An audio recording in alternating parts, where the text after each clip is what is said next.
Hey everybody, welcome back to Cloak and Stagger. We are continuing our D&D campaign, Icewind Dale, Rime of the Frostmaiden.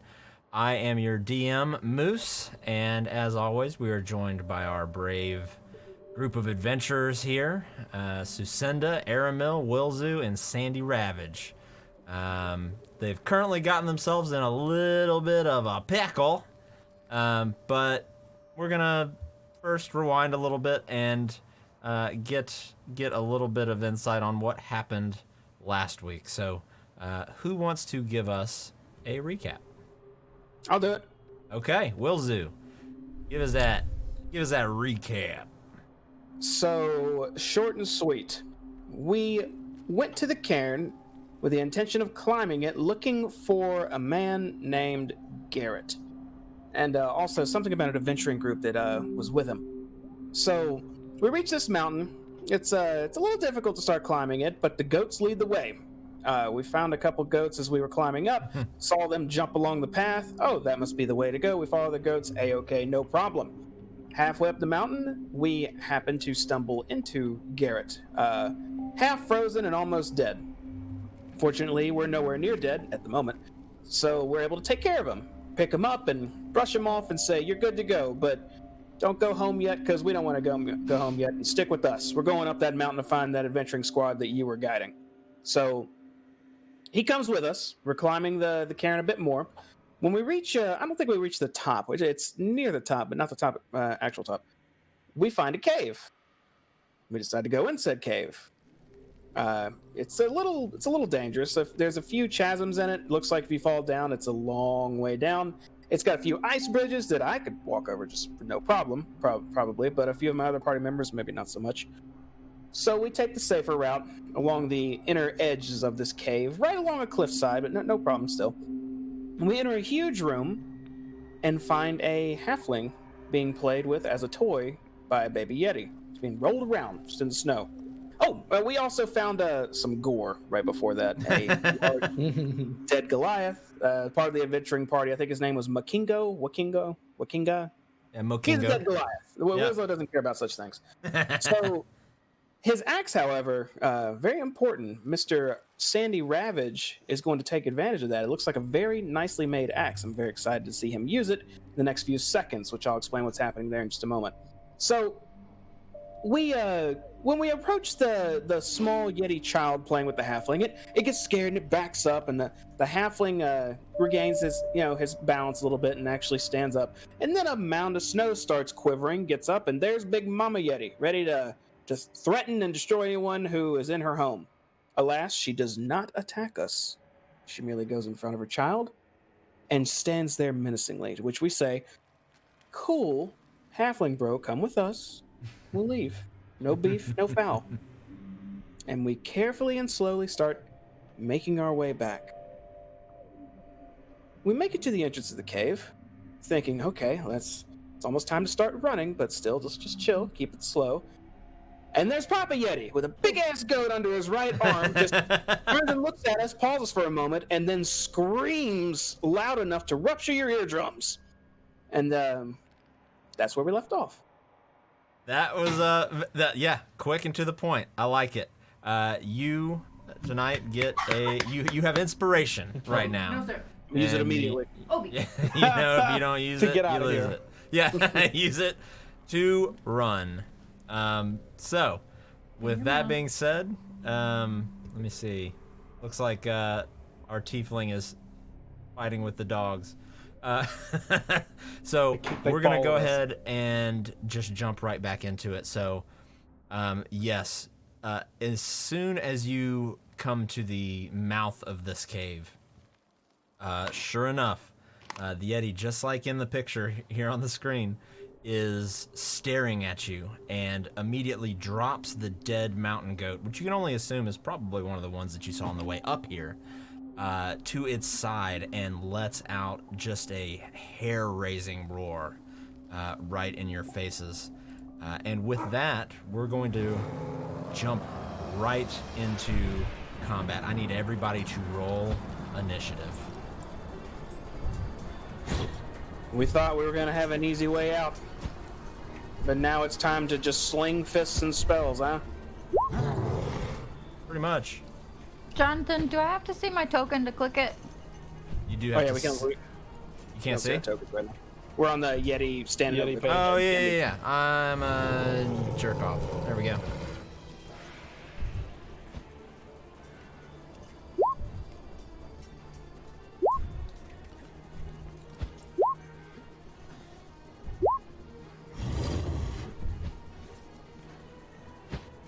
Oh goody, we have Garrett in front too. And I'm next. Well, I've gotta organize it here. There we go. All right. This is what it looks like when you actually get attacked from behind in like those regular RPGs. Like the enemy surprised you, so your mage is in front and the person on the tanks in the back. Exactly. That's whatever. For you to say that, yeah. It's suboptimal. Right. Okay, so Roy. this Yeti looks right into the cave and sees all of you. Perilu actually makes eye contact with this thing, and you hear her just sort of let out a small little sigh of just pure fear as this Yeti actually uses chilling gaze. And so she needs to make a saving throw. Wow. On top of that, she does have disadvantage because she has 3 levels of exhaustion from being stuck up on top of the mountain getting wrestled around with by a baby Yeti. Damn. So let's see how she do. She dies next turn. Okay, she does fail, so she is going to take 2d6 damage. So she's going to take Damn. 12 damage as she is actually petrified in fear and loses her footing and falls into the chasm just to the side of her until you no longer see her, and you eventually, about 5 seconds later, hear a Oh. Damn, I hate being right. Fuck. Sucinda. Well, that was very unfortunate. Start the night. Right. I don't really know what to do with this. Some PTSD right there. So I don't think I can even actually see it, can I? Let's see here. I believe you might be able to. You could barely see it. It's kind of from where you're at. It's probably like 3/4 cover behind this cave opening. Now you can move through spaces with other characters in them. You just can't end your turn there, and it's double. It's basically difficult terrain. Okay. I'm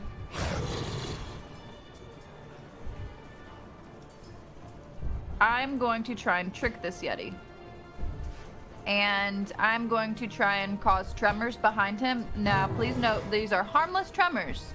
I'm merely trying to trick it. I'm going to use prestidigitation and try and make it think maybe there's an avalanche or something so that it gets out of the way so that we can get the fuck out of here. Okay. That is my plan. Here's So make thaumaturgy. Yeah. Yeah, make a. Let's call it a deception check, and it's gonna be against its wisdom, its insight. Okay. It is gonna get advantage since it lives I rolled up a 7. here. Since it lives up here, it is gonna get a little bit of an advantage here. So Definitely one. it hears and feels these harmless tremors behind it, and actually for a moment you see it turn and look at the ground, but then immediately turn back, and you see it just sort of peer in, almost leaning to the side a little bit to get a better look at everybody that's standing there. That's all I got. Okay. That's all I got. Aramel. The Yeti hasn't taken a turn in combat yet, right? He did. He took a surprise round to use his chilling gaze. Well then, I won't use assassinate, and then I will just shoot it with an arrow. On there. Let's see. Bam! Oh, well, that that's nice. absolutely hits. Right in his side. And you hear him let out just a blood-curdling scream. As, let's see here, that's going to be 18, 27, 31 damage Oh, shit. against. Good shit. This still Oh, sucks. Yeah, well, actually, that's not with sneak attack, right? I don't know if it gets sneak attack, yeah. Okay, no, actually it doesn't. All right, so that is, it's going to be a little less. That's fine. That's going to be 13 damage Yep. against it as Little it less. just sinks into it. I will spin move through here, and then I will end my turn. You're away. Yep. What's up, Sanguine Dog? Welcome to the stream. All right, Garrett is going to go, and he's going to look back and call out to Perilu, only to see that she's no longer there. And he'll look to you, Sucinda. Where's Perilu? She fell down the hole. You see the complexion drop out of his skin even more, and he turns to this Yeti, and he's going to pull out his bow and take a shot, which is going to hit for 4 piercing damage. And as he goes, or as he takes that shot, he's going to move out kind of this way. It looks like the path actually continues on down to the southeast here. So he sort of just kind of positions himself there, and he's going to end his turn. That's going to bring us to you, Sandy. Knowing that I probably will regret this decision, I will move through the rest of my party and get in front of this thing. Instantly, let me tell you something, brother. Go into a rage. Oh, he's raging out. Here we go. And I'm gonna make me 2 attacks with my new axe. Nice. Oh, Okay. shit. That first one will absolutely hit. The second one, though. So as you come across with your new axe, you cut right across this Yeti's chest, and you see blood sort of start to pour down a little bit, staining its white fur. The second swipe, when you come around, it actually catches your axe by the hilt in its hand and just sort of slams it down to the side, overpowering even your pretty ridiculous strength. But it did look like you got a good hit on it. I'll end my turn. Okay, will do. I'm going to do a drive-by level 2 catapult using one of the bones on the cavern floor. Okay, you start to see one of the bones levitate in the air for a moment. Let me cast it here. There you go. So he needs to make a dex save. Let's see if he can do it. Nice. He does. Boo. As the bone just goes soaring through the air and just off the side of the cliff, and you lose sight of it in the snow, falling outside. I'm going to end behind Garrett. Okay. The Yeti's going to let out just another blood-curdling roar and actually move forward, and he's going to take, he's going to make a multi-attack. And he's going to first take a swipe with his claw at you, Sandy. But you're able to dodge out of the way. The second one's going to go to Garrett, which he's able to dodge out of the way.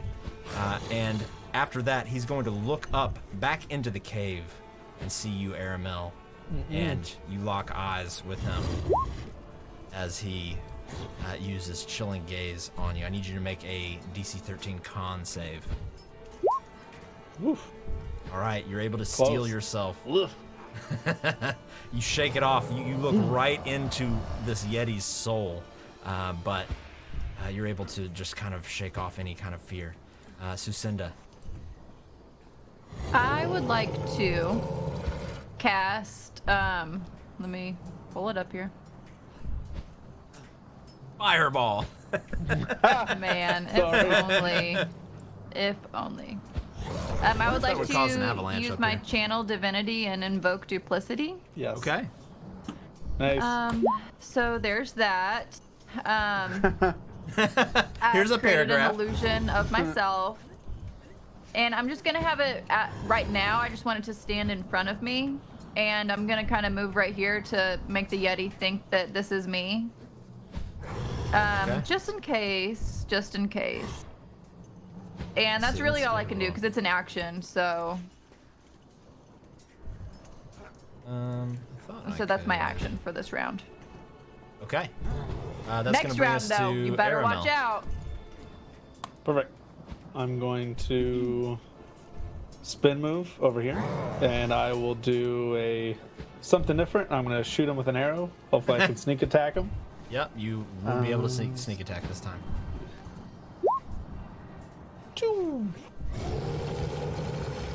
That is going to hit again for another 'Cause the sound 15 effect. damage. Well As this timed. one sinks into his shoulder. Then I will spin move right back. Okay. End of turn. Garrett is going to kind of holster his bow and take out his short sword and take a slash, which is also going to hit. Nice. This guy is not missing. And the Yeti is, which is very fortunate for y'all. For Garrett. Yeah, for everybody involved. Sandy. I'm going to yell at this Yeti. You think you can stop me, brother? And I'm gonna make 2 more swipes. Okay. Nice. That first one hits. Second one, though, misses as he kind of repeats the same thing and catches your axe, but this time not with his hand. It's almost like he just kind of bats it away, like he's struggling a little bit.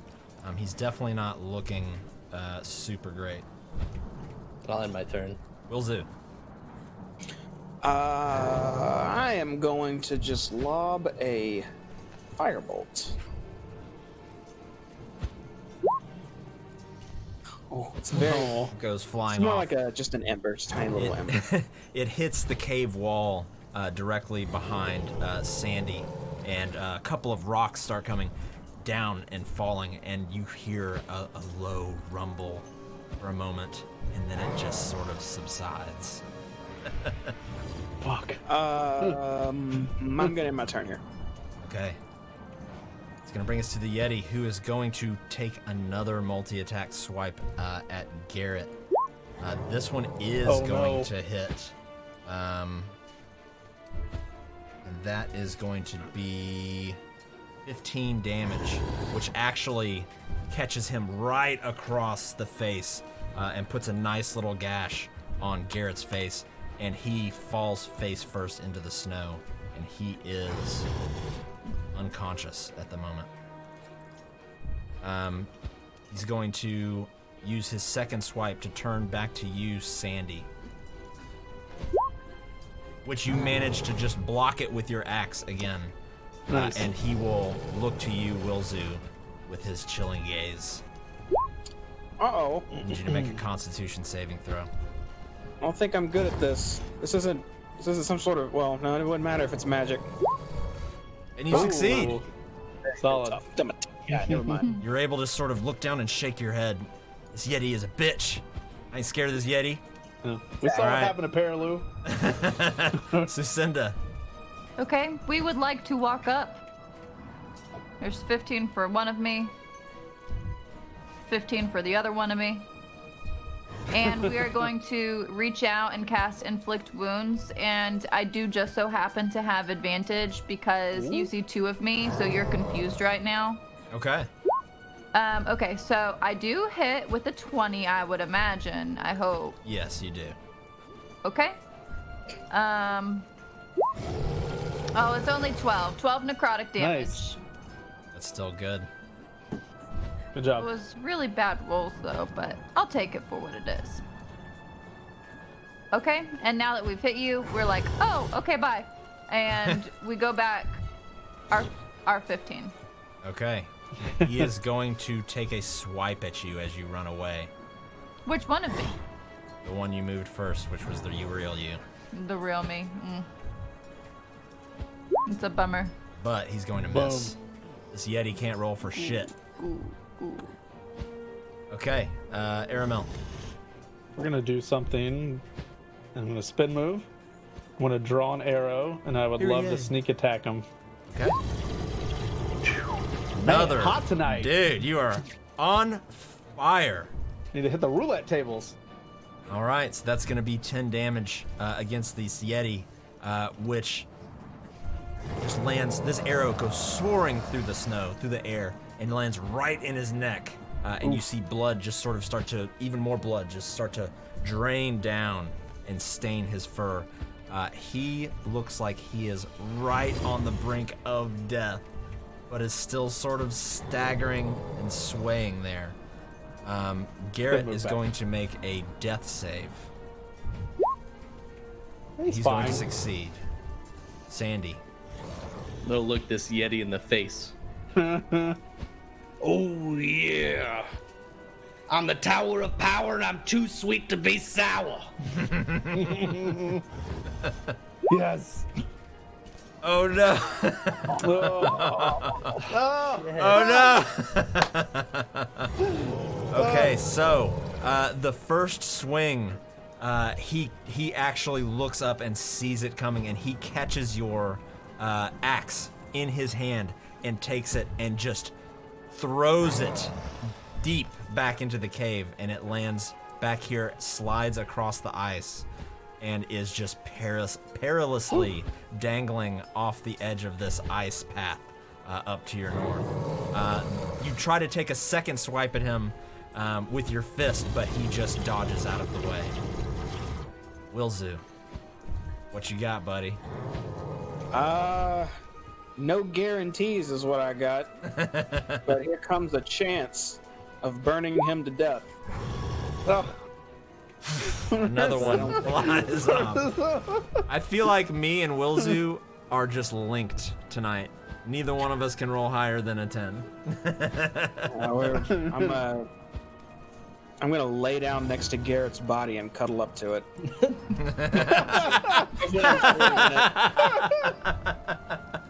Okay, the Yeti is going to turn back to you, Sandy, and just with fire in its eyes, it's going to come at you with everything it's got. It's going to claw. No. It's going to miss with its first attack. It's going to roll another 11 with its second attack. And as it gets close, it gets right in your face and tries to look you in the eyes and intimidate you.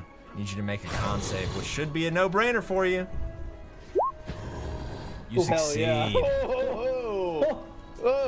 And you just stare this Yeti right back through his eyes. All right.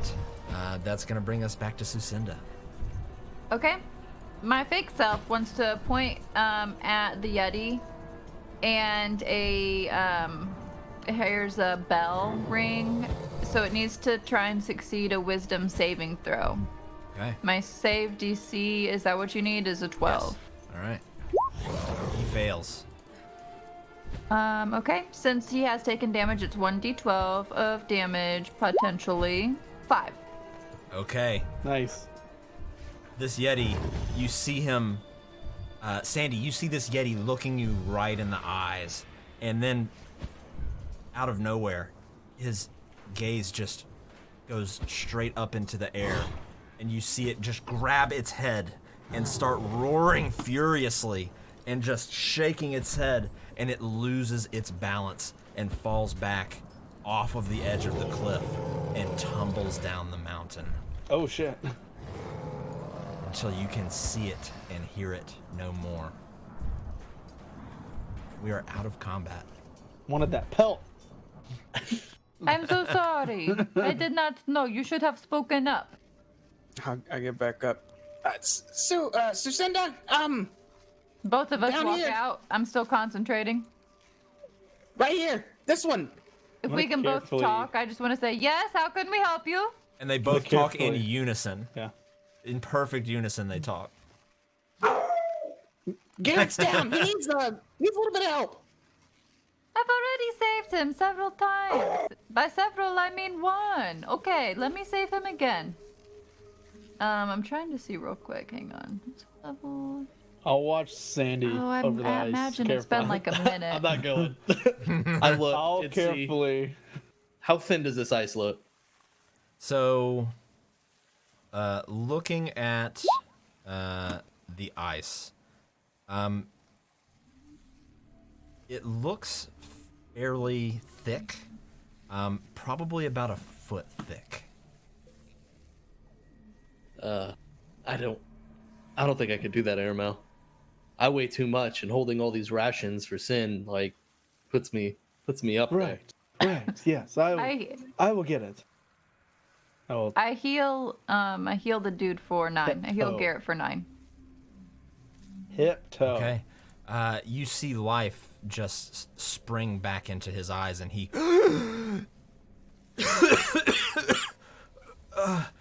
What happened? You died and I saved you. No problem. And my illusion disappears. Hey. I imagine both of your illusions say that at the same time. Yeah. Yeah, he sort of looks back and forth at them, just very confused for a moment until the other one disappears. Right, I forgot you were adventurers. Right, I lost myself for a moment. What happened to the... Where's the Yeti? Where's I Perilou? killed it. It's down there somewhere now. And Perilou, did we find her? Nah, man, I don't think she's coming back.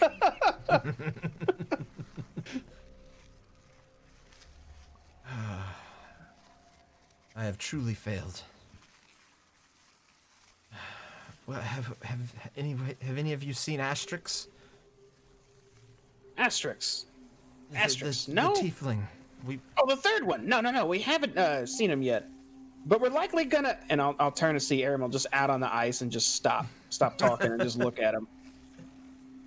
Ermo, what are you doing?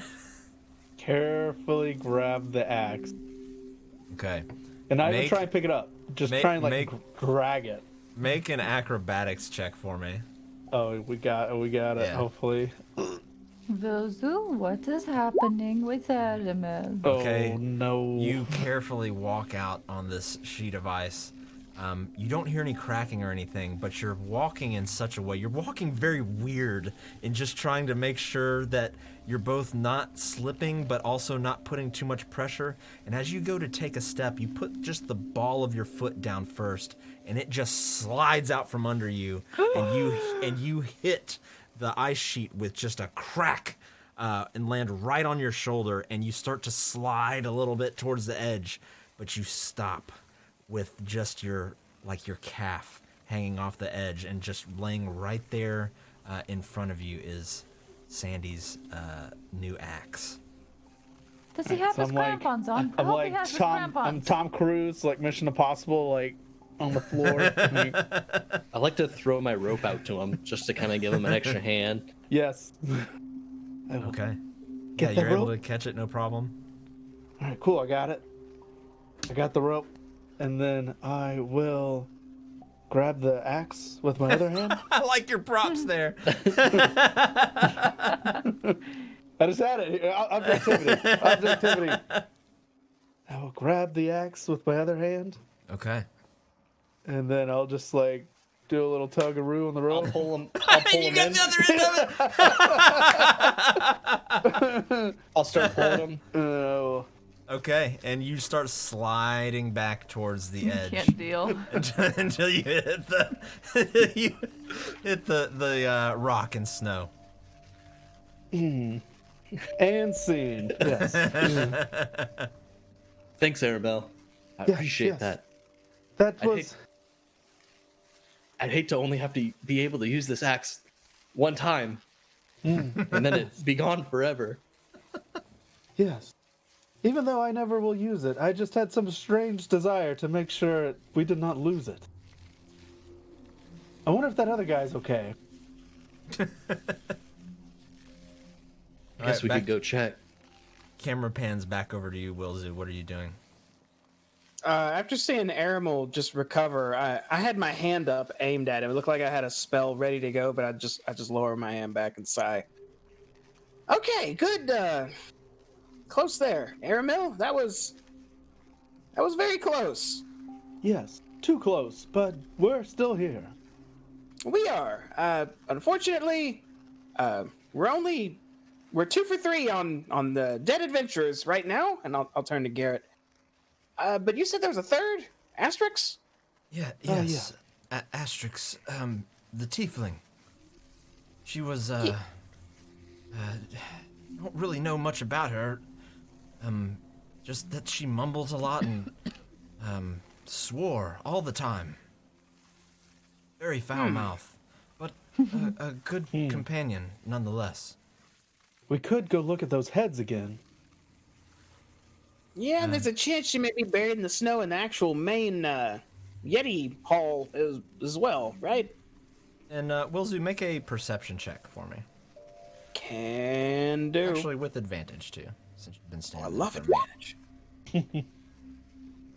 Nice. Okay, so standing there talking with Garrett, you sort of look behind him along this little path of snow that wraps around, and it looks like it actually sort of opens up a little bit, and you think just for a moment there's a break in sort of this hazy snow that's coming down.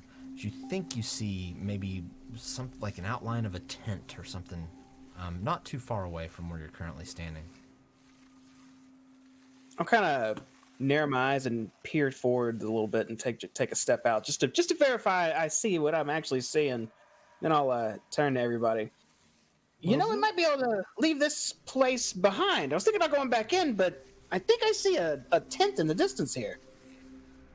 It's not the base camp, is it? No. We're way down there. But this is right over there. Well, I mean, if it gets us away from the Yeti, I'm not opposed. Okay. Let's let's invade talk the about Yeti. Yes. While we're going over there. Yeah, I agree. We'll all start it. Garrett says, "Yeah, of course, yes." And so you start heading down that way. Mm-hmm. Okay. You find yourself looking at a small alcove, and you're kind of standing at the edge of this sort of vast and deep crevice, where really in every direction there's nowhere to go but down. There's a collapsed tent that lies half buried in the snow near the precipice, and jutting out of a nearby snowbank is a pair of blue leather boots just sticking out of the snow. And next to this sort of grim display, a figure in cold weather clothing is just sitting there in the snow, her knees pulled tightly to her chest, and horns protrude from underneath the figure's fur-lined hood. So the top side is that cliffside and the bottom side is drop? Yes. Okay. Maybe we should go check on the witch who's riding side saddle. Let's quietly approach, and I'll look at the cliffside. I really don't want to cause any more natural disasters, you know? Yeah. Right. Avalanches. I'm talking about avalanches. Right. Right. We need to be careful. And he then looks forward and sees what you see and says, "Asterix!" And he starts to carefully, but more quickly, kind of walk forward as he's kind of measuring his steps. Looks like potentially frozen. Is she moving? I can't tell if she's moving. She's not moving, and he runs right up to her. And as you get within kind of a closer, you get a better view. You see. I need to fix this, don't I? Darkness. We see nothing but darkness. It falls you upon see us. this. There we go. The pair of boots kind of sticking up out of the snow, and what looks to be a tiefling just curled up there. You hear Garrett sort of, you see him fall to his knees and lean forward, and it is Asterix. It's her. And he reaches forward and puts his hand, and when you do, you see not what you would expect skin to do as you kind of press against it. It's just frozen solid, and you can tell, Wilzu, definitely that this tiefling is dead, and her teeth are just kind of just absolutely gritting and clenched. Her eyes are just staring at the blue boots sticking out of the snow. No, I kind of look down and away a bit. Another loss, it seems. He says, Sorry. yes, the entire party. I failed. This is my fault. This is my fault. No, calm down. I'm pretty sure you didn't control the Yetis that decided to help destroy your group here. I mean, you did your best. In fact, you almost died for it, right? Except for us, who prevented that. Yes, twice now. I'm forever in your debt. It's a shame, you know? People trust you with their lives to climb these mountains, and I've never lost anyone, and today, within the last couple of days, I've lost 3. The Goliath, he was quite the athletic fighter with that axe. And Herilu, she, knew her way around a spell book. She definitely mended a few nicks and scratches that we got along the way, and Asterix, although she was a little rough around the edges, was quite the capable spellcaster. It's tragic. Well, as I don't know whose boots these are, though. The boots. I was gonna give a rousing, upbeat speech to my group real quick, though, if you don't mind. Real quick. Adventuring groups always know what they're getting into, though, and are always ready for the unexpected. And then I'll turn and look at my team with a thumbs up and see what they say. Well, so always the best placement of words ever. You always know how to bring us up Right. while putting other people down. Right. Not a chill in the air at all after those words. You see, they all agree with me. That's what I'm talking about. Now, that's another way. These boots. Were you guys over here, by the way? Did they walk up? Or are you guys still way back? Let's go back to We the map came here. Yeah. closer. You can go ahead We and were trudging along. move your characters to wherever they would be. Probably over here. Where are these blue boots that They are right here. Asterix is staring at? I'll go and squat down at them and just stare at them. Why did she freeze to death just staring at these? And I'll nervously give him a little poke. There's no give. It's just absolutely stiff and frozen. And you hear kind of the sound of snow moving behind you. And when you glance over, you see Garrett standing up. And he kind of takes a look around and says, She must have gotten cornered here by the Yeti. It may have been the only way she could have escaped, and then got trapped up here, and I assume she hid here and eventually froze to death. What an awful way to die. Yeah, not the best way to go. Right. Terrible. When the Yeti attacked us, we tried to fight, especially Mokingo. He tried to go in and defend us, and when that failed and everything just fell apart, everyone started running different directions. It was chaos. I am shocked I even made it as far as I did before the Yeti stopped chasing me, so perhaps that bought Asterix a few moments to make it here. Well, I guess she just ran out of options and maybe succumbed to, maybe raw depression and just gave up where she is, huh? This place can do that to people, yes. I mean, I look like I want to say something else, but I kind of hold it back. I really want to comment about how important camaraderie is, but I feel like I should stay quiet, so I kind of just lower my head a bit. I send a message to Sin and say, do you want to look in the tent and see if there's anything in there? Or... Well, first I plan on looking at my good tiefling friend here to see what she has on her. Ah, yes. Garrett says, right, perhaps we should check to see if she has anything. I don't know if she has a family. I don't know anything about her. Garrett, can you read something. messages? Oh, you were sending that as a message? I said, Okay, sorry, yeah. Very uncanny, Garrett. What time? That's what Garrett would have said. Yeah. No, he said it. He said it's fine. He said it. Well, yes, we should just take care and right. Well, Family you guys, I'm just mementos. going to check for what our friend Asterisk has on her, just in case she no longer needs it. As a tiefling myself, I'm just going to, they're there, fellow tiefling. So sorry. And I'd like to start searching her body. Okay. Most of her clothing Does she look familiar to me? No. Okay. Most of her clothing is just frozen, solid. But as you kind of,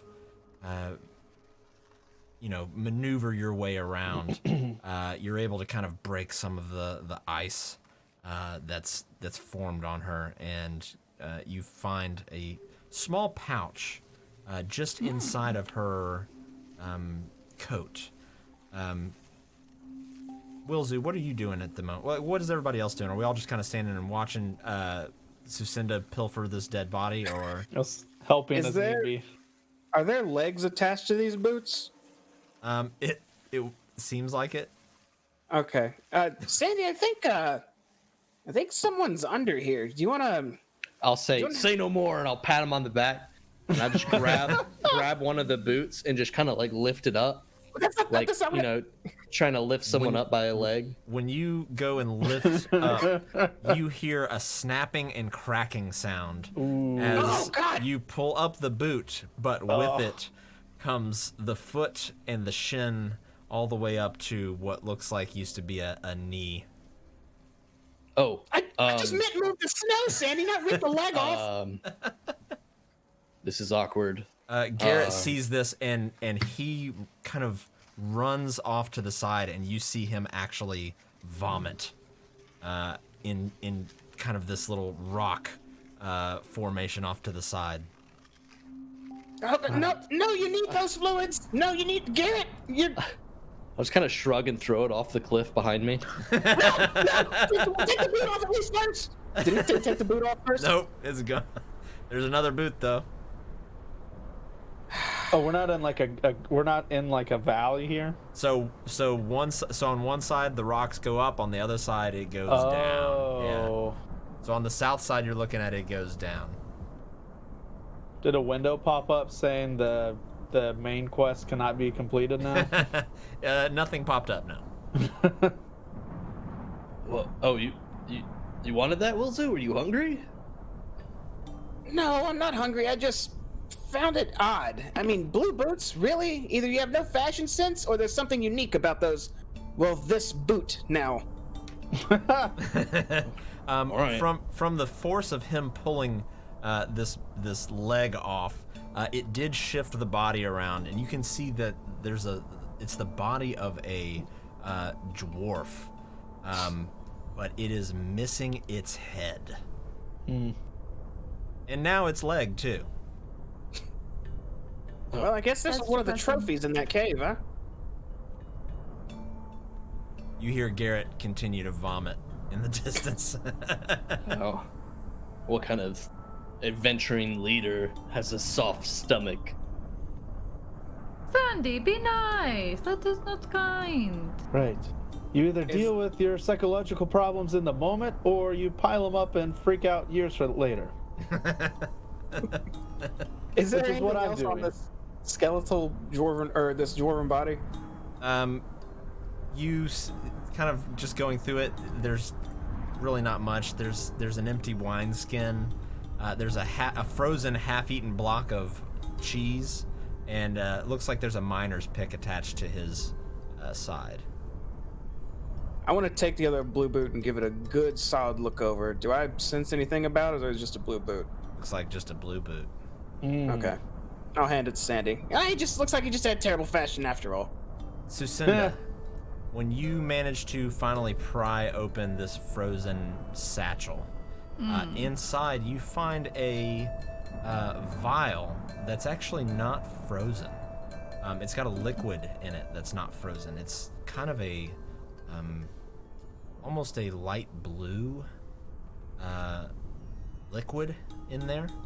You're not quite sure what it is, but you also find it's a little frosty, not frozen, a pretty nice leather-bound book.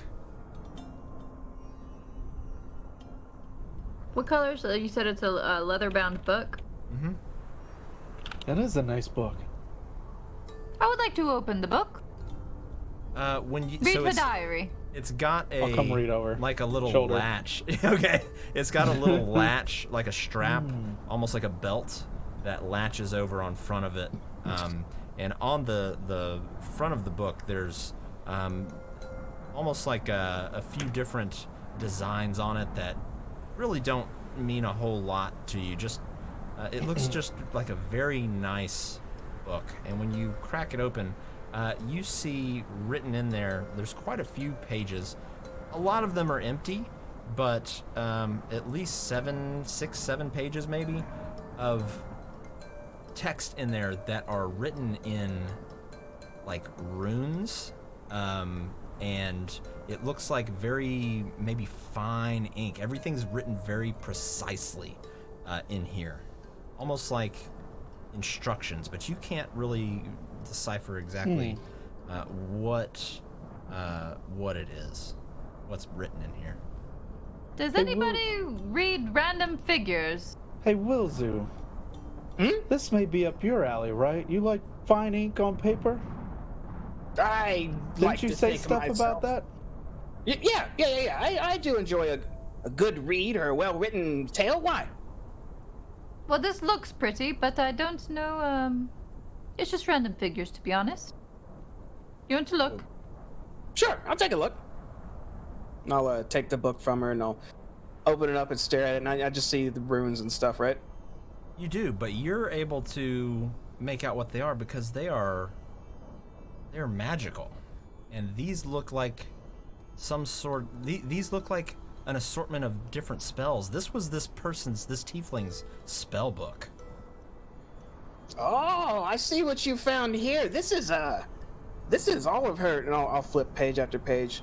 This is her spell book. She was a wizard, like me. And I have added Asterix spellbook to your inventory. Oh, jackpot, if you will. Right?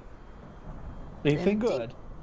As long as it has some interesting things in it, which I guarantee it will. This is the whole reason I wanted to come out in this. I was gonna say hellhole, but I guess that's not the right word. This bad place. Does anybody know what this is? And I hold up the blue vial. I don't know alchemy. Wish it did. Right. It's a blue. I want to uncork it and reluctantly, smell it, It doesn't have much of a smell. Almost just a hint of kind of iron almost, that kind of wafts out of it, but it's not very strong. It's just a hint. It doesn't smell too much like anything. Interesting. I pocket it. I put the cork on it, of course, first. Yeah, I assumed so. I'm not that DM. Mwah. Did you put the cork on it? Then you spilt it. It's gone forever. Is there anything new in there, Wilzu? Yes, there is. I already know how to comprehend languages. That's cool. Alter self. That's interesting. Oh, the disc! I can do the disc now. How neat! And I keep flipping pages, just looking. The disc. Tensor's floating disc. It's a magical. I'll tell you in a minute. I'm just reading that. And flipping through there, and you're able to decipher kind of what most of these spells are, but they are written definitely in her own kind of way that made sense in the way that she did it. So, obviously wizards are able to learn that stuff and copy stuff, but it will take time and effort to actually write them in your own spell book and learn them and learn how to cast them yourself. Would oh, never mind. I don't know if this works because I happen to already know comprehend language, but it says at the bottom it doesn't decode secret messages in a text or a glyph, which I assume that's what this is. It's not necessarily secret message. It's just it's legitimately just her spell book. You don't see anything suspicious or abnormal about it. You've seen other spell books from other magic users, but everybody, while there is a common theme among how to cast these spells, there are certain runes that you have to learn how to draw, or motions that you need to make with your hands, or words that you need to learn to speak in order to cast them, which takes practice. And then also, transferring that into your spell book in a way that you can learn, memorize, and comprehend. Okay. But you're able to tell what it is. Like there's nothing in there that's like, I don't know what the hell this is. Gotcha. You get the gist. How can I figure out what my blue vial is? In my possessions right now, I just have one random blue vial, got from dead tiefling. I'm sure there's somebody that probably knows what it is or how to figure it out. Wilzu, They probably don't live on this mountain though. Can you detect magic on like vials or no? Not yet. But if you give me enough time and some money, then yes. Why would the money? What? Look, this, and I'll hold up my spell book and then asterisk. This spell book is mine, right? I got it. I know it. I've memorized it like the back of my hand, which is kind of true because I still have it in book form, so it's not totally true, but you get the idea. This is Asterix's spell book. It's written okay, but it's not my style. It's not my way. It's a little more unique. She knew how to detect magic. I do not. But with the proper inks and a little bit of time, I can take from hers and add to mine. Get it? Yes, That is but, very neat, Vilzu. but where does the money come in? Oh, the inks are. I can't just make them. I gotta buy them. I gotta get them. Which cost, a little bit of this stuff. That would be a real spell to make magic ink. If I could do that, then that'd be it. Game over. I'd be retired. Well, at least that's a goal, right? I don't know. Now money is even more important. Mm-hmm. Shit, maybe we should have picked those boots. Garrett steps up and says, "This is quite entertaining and all, but would anyone perhaps mind helping me bury Asterix?" As you're all just standing around her body. Yes. That respecting the dead probably not a too bad idea, huh? And I'll head around and help. I pull out Yeah. my shovel. Okay, so you start shoveling away some of the snow, and you get down. It probably takes, about 10-15 minutes to get down to a decent depth. While they're doing this, Yes. I just want to make sure. Shouldn't have on any cool looking earrings or necklace. Nothing that could be magical that I'm just overlooking. No. A no, cool you did. ring on her finger by any chance. You did a pretty. You did a pretty thorough look through for her. Does she have any money? No money on her. Oh man, okay. Well, we can look in the tent and see what's in there. Ah yes, Adamel. Thank you. Good idea. Wilzu, And is there when- such a way to turn copper into gold? That would be the real deal. You know, I've read stories. I'm not gonna say no, but I can't say yes yet. When you turn and look at the tent, you see that it's half buried in snow. It's got rip marks through it. It's this thing's barely standing. It's hardly a tent. Sandy. Mm-hmm. This tent looks it looks done. It looks like we can't use it at all. Would the cloths or fabrics be useful for anything? You're a survival kind of guy, right? I mean, yes and no. I wouldn't be able to, personally be able to use it for anything. I'm not that handy. Oh, well, never mind then. And No, you're not doing okay handy as at all. You're Sandy. Is everyone all right on their, like, any cuts, any wounds that need a bit of time to take care of, or are you guys good to go? I'm okay to go. Thank you, Wilzu, for asking. That is very kind of you. I'm good. I'm just a little exhausted from these fights. I send a message to Wilzu. It was only Garrett that actually got hurt in that fight, so... Okay, alright. The reason I was asking, right here looks I as don't want to better... brag about it. Looks as good a spot as any to camp, but if you guys are good to keep moving, then the sooner we get off this mountain, the better, probably, right? Garrett says, we need to leave. There's another Yeti inside the cave. Oh, I look at my sundial on my wrist. What? Well, since there's no sun, your sundial's basically just a useless wristband. It's like a 10-year-old Chuck E. Cheese wristband, essentially. It's about Patrick the same. with it drawn on there. Yeah. It's still what you would consider to be. It's still very bleak outside, but there's not a twilight. So you would assume that it's based on your kind of timing of everything. It's probably between 10 and 11 a.m. still. Did anyone search the tent yet? No. I thought you searched it. No, I searched. I found a body down there with some We were busy burying. hideous boots that Sandy was aware of immediately and threw one away. So good on him. I'm going to check the ruined tent real quick. He had innate fashion sense. Yep. There's everything in there is either frozen or ruined. Okay, after noticing that, nope, just a pile of trash. We're good to... Wait a second. And I'll see these stones around this campfire. How many stones could I pick up and take? They're fairly decent-sized stones, but if you're looking for, some that you could kind of just pick up and carry with you, there are some kind of, there's some rocks and pebbles kind of around in general. I would say you're able to find. I'll tell you what. Roll a. Don't tell me what to do. I opened my desk and they heard the noise. It scared them. Oh. Roll a d6 for me, and that's how many good skipping stones you can find. Nice. Carry. Skipping stones. 3 shots. Got it.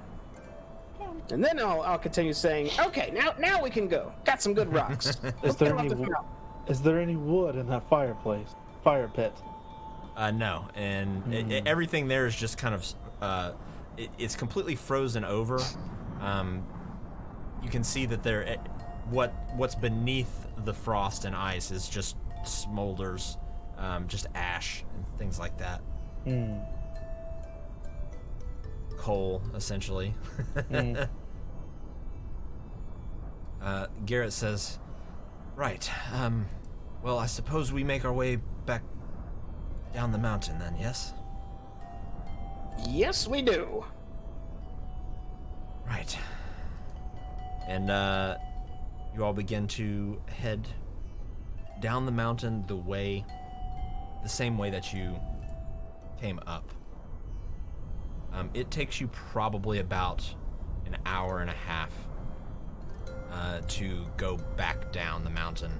You get especially kind of caught up in the area that the avalanche occurred in, as you had to take time, kind of put your snowshoes on, careful not to disturb any snow, but eventually you find your way back down to the very bottom at the base camp where you started.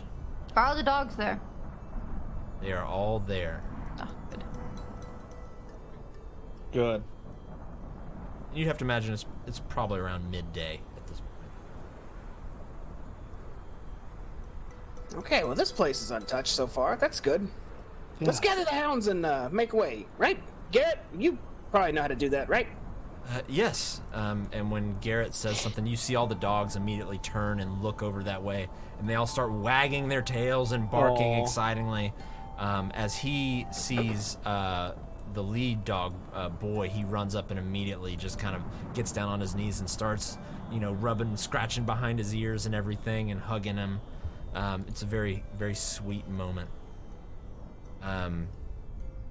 And he turns up and or stands up and turns back to you all and looks at you and says, as much pain as I've experienced, I owe you all my life. And it's something I can never repay. Even my dogs, you've managed to save them.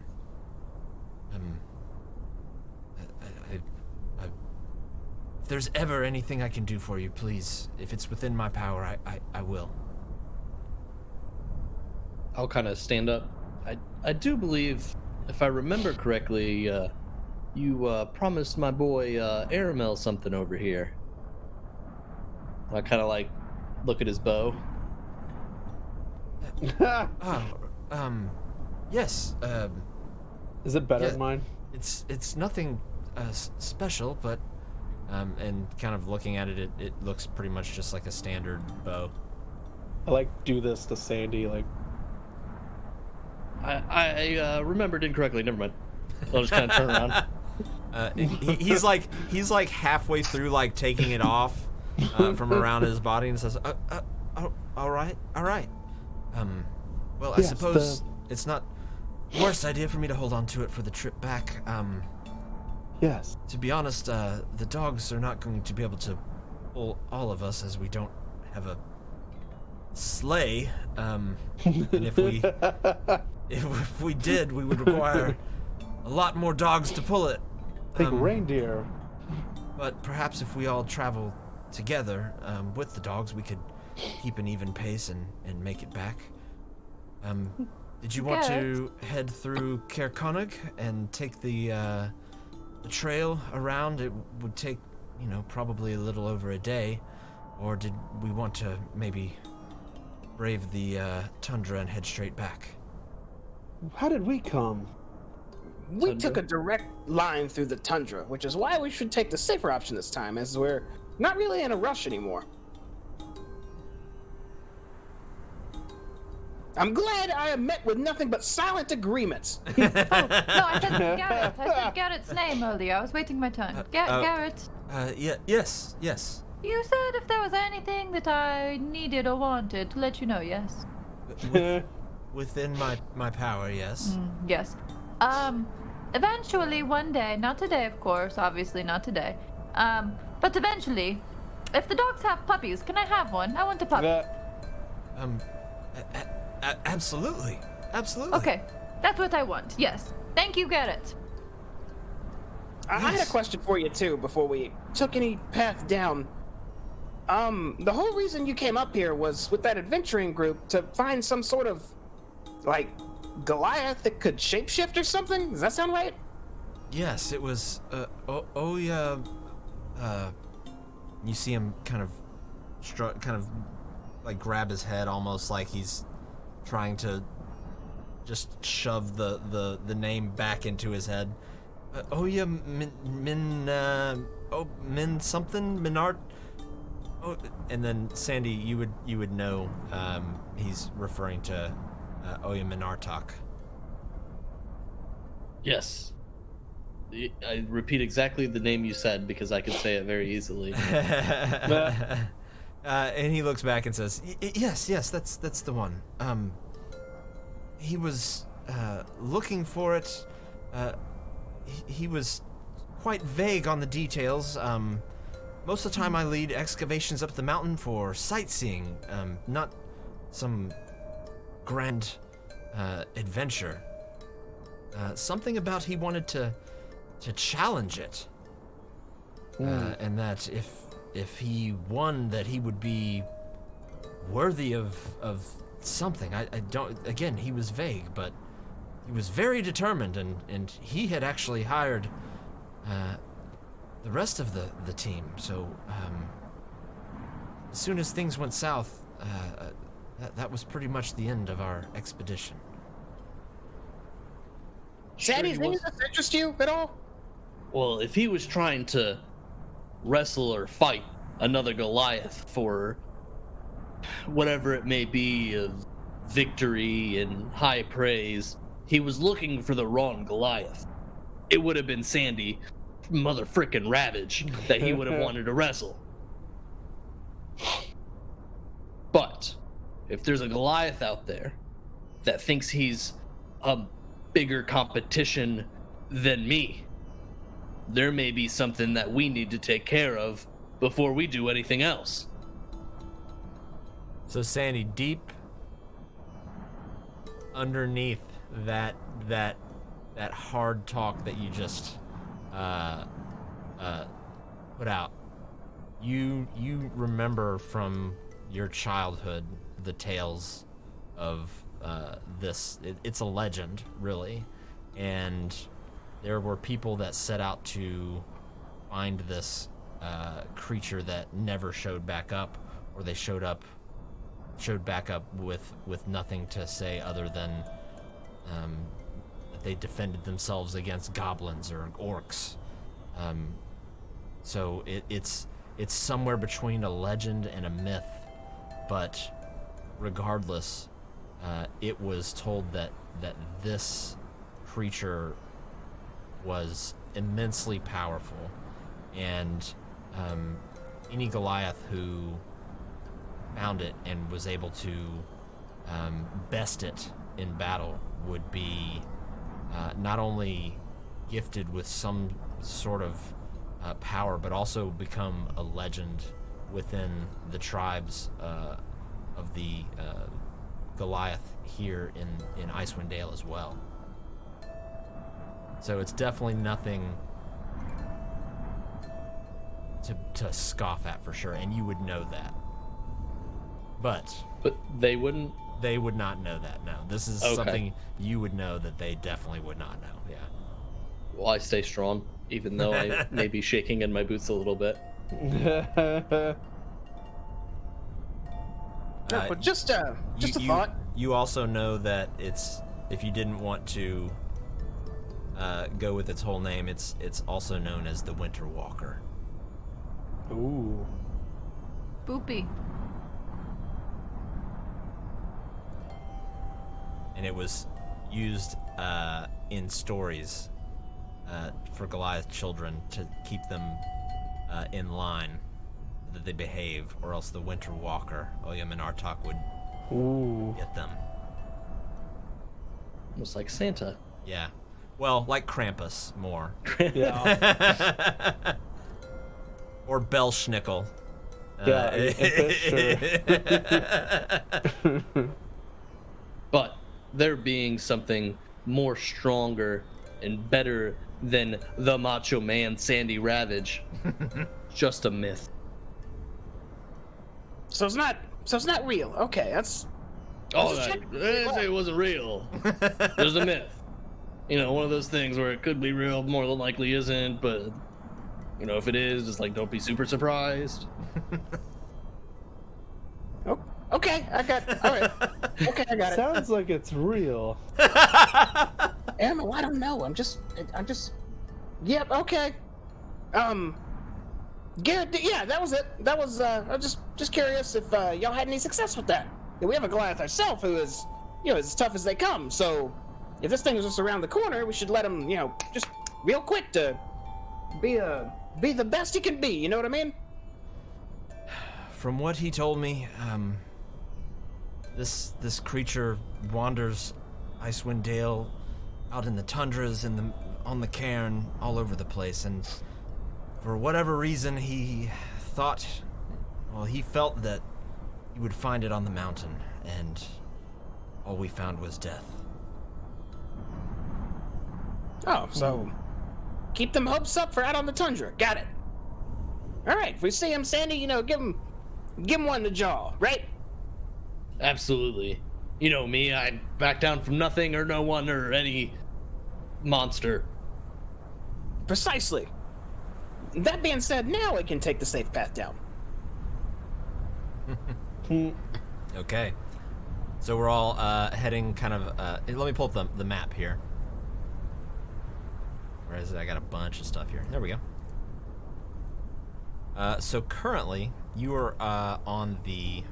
Let me zoom in here a little bit. You are on kind of the southern portion here of Kelvin's Cairn. And the closest town nearby is Cairconic. And it would take, let's see.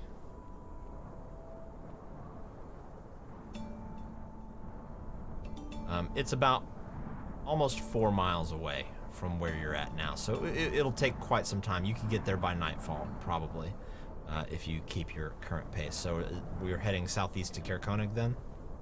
Did we want to talk to the dwarves about the dark dwarves? Or circle back later? Can you?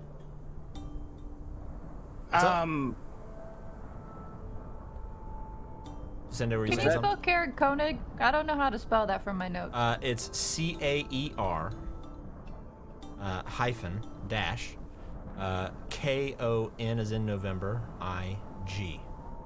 Cairconic. Oh, Sorry, you guys. Just notes and confused. Hard word. I'm all about the adventure, but what we going there for again? To the dwarves?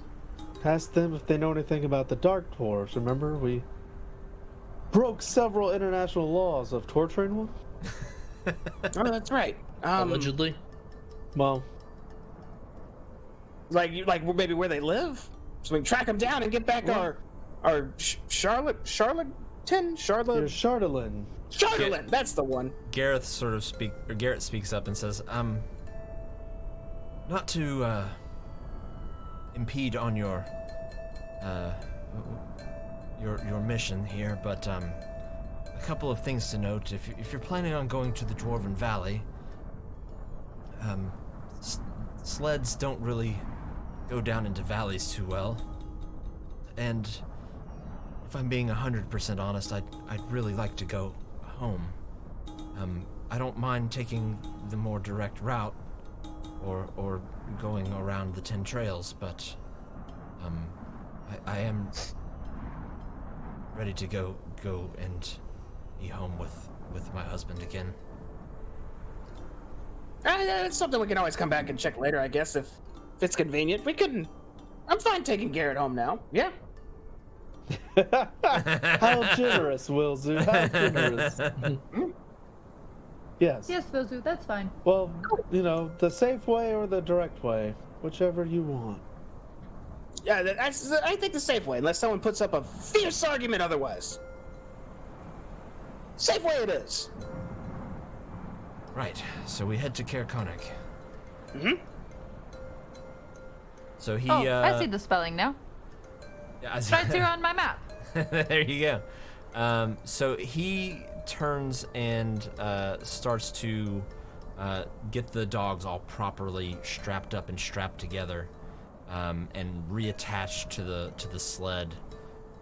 He puts what's left of the rations kind of on the sled as well in a couple of bags, and sort of turns the sled and turns back and says, I have room for one of you. Dibs! I run and hop on it. He started to put up his finger and said exclude, but then you, right? Yes. Wilzu, yes, please. And he motions for you to hop on the back of the sled. I hop on and I grab like one side of the reins for all the dogs. Okay. He looks back to the rest of you and says, right, so we're ready. Yes. Okay, and he yells out to the dogs just some kind of weird command that you're not sure what he said. It sounds like almost like a different language as he sort of snaps the reins a little bit, and the dogs start to just trot. They're not running by any means. They're going at easy. It'd be easy for you to walk and keep up with, especially if you have your snowshoes on. And you begin to round the little alcove out from the base of Kelvin's cairn.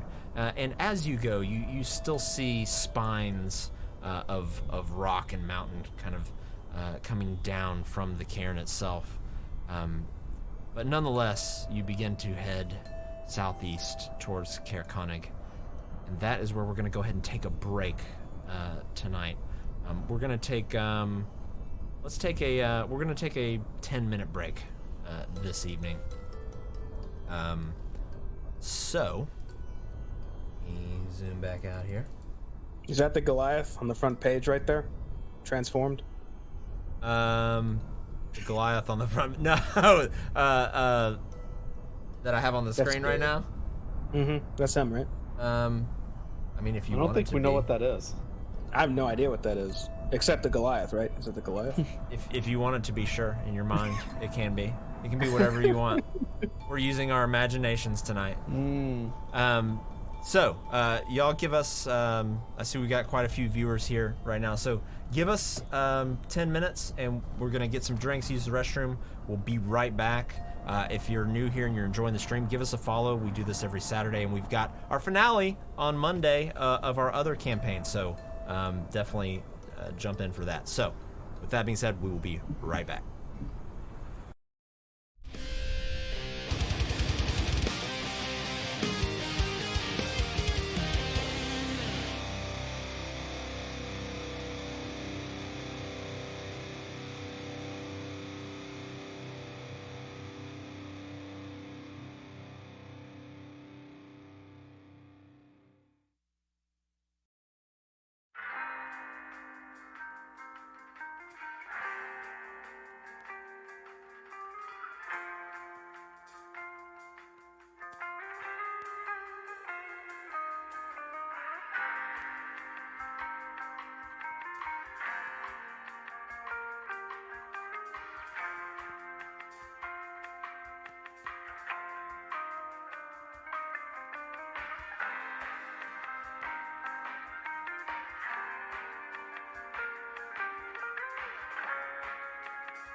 Okay, everybody, we're back. Took a little longer, but that's okay. When we left off, our group was heading southeast to Caer Konig, the closest town to the base of Kelvin's Cairn, with the purpose of kind of taking the safe route all the way around 10 towns, stopping and occasionally resting to get back to Targos. So, that being said, we'll go back to our map here. A couple hours pass. What are we doing in the meantime, kind of as we're traveling? Anybody talking to each other? Anything anybody wants to discuss? I'm thinking about that shapeshifter Goliath that's just roaming out here somewhere. And Wilzu's kind of a learned gnome. Like, he's read stories about mythical beasts and creatures that roam the lands, and he just has there's just this little tiny pit sinking in his stomach of some roaming terror that might be a little too much for them to handle, and he just hopes that what Sandy was talking about was a myth. That's what's going through Wilzu's head. You turn it into like a Bigfoot person? Slightly, actually, yes, slightly. Sin's thinking, I'm glad that wasn't my sister. That would have been terrible. Oh, okay, back to it. I don't say any of that aloud, but internally that's what I was thinking. Okay. Aramil wonders about his repeating arrow machine, hoping it becomes real. Okay, so a few hours pass. Probably, I would say like 2 hours go by, and the weather outside, as the natural kind of bleak lighting becomes darker and darker and darker, this sort of just frigid wind is just whipping around. You're able to maintain your composure though, but I would like everybody to make a frost check. Let's see. Frost check. Easy check, right? Every time, absolutely. Wow. Mm-hmm. See, if you talk shit at it, you have a higher chance of succeeding. Remember that. Hey, look at that. Man. So the lowest. I was high in the hole. you're able to kind of keep warm together. You kind of walking close to each other. Occasionally torches out. About every hour or so, Garrett has to kind of stop, let the dogs rest a little bit, kind of give them a little bit of food. So it takes a little longer than expected to kind of travel with this many kind of animals. But I would like everybody to make a perception check for me. Ooh, not tonight. Whoops. I'm reading. Okay, Aramel. Yes, sir. You notice something, or you kind of catch something out of the corner, not necessarily the corner of your eye, but off in the distance you see a light, almost like a lighthouse. That's the snow is coming down and kind of creating this very kind of hazy, almost close to fog, just about. So you see the full volumetric light of this, almost kind of panning around like a big flashlight, but it just kind of slowly moving around. Just way off in the distance, but you can't see what's creating it. Does everyone see that? It looks like a lighthouse, but why would it be here? And I point motion. When he points it out, you can all see the light sort of moving around in the distance. Oh, wow. Yes, I do see it now. Thank you. Can I ask a quick side note, though? Who, to me? Yes. To the mystical master in charge of us all. My frost check is plus 15. I think it's only supposed to be plus 10. Because I had my plus 5 for my cold winter clothes, and then I bought my fancy fur lining for another plus 5. But Did then I get another plus 5 from? You got the blubber too, which adds another 5. You did like the whole thing. Yeah, I She's got a spent. fancy coat. Yeah. Okay. You got the Christian Dior Okay. winter coat. Okay. I did spend a lot of money because that's why I had to go back to my old street ways and go and sell some fake potions to make Wait, up what? for my. We don't know this. Excuse me? We don't know what you're talking about. You haven't told us What? this. Huh? Oh look, there's something in the distance. Somebody tried to get in on the money, but How big is this light source? Thank you, Vozu. Yes, the light. we didn't hear that. Oh, 1 sec. That is, it's a decent size, but not massive. Can I do a gut check? Because I think the first thing that comes to mind is a huge snow tundra roaming vehicle like we encountered before. And I the polar immediately bears. get more paranoid. You feel paranoid? Oh yeah. Make. I would say make an investigation check with disadvantage. All right.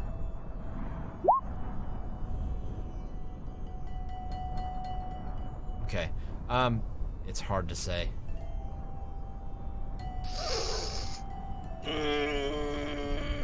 In that case, we're staying with my gut. Garrett, stop the sled. Everyone, stop.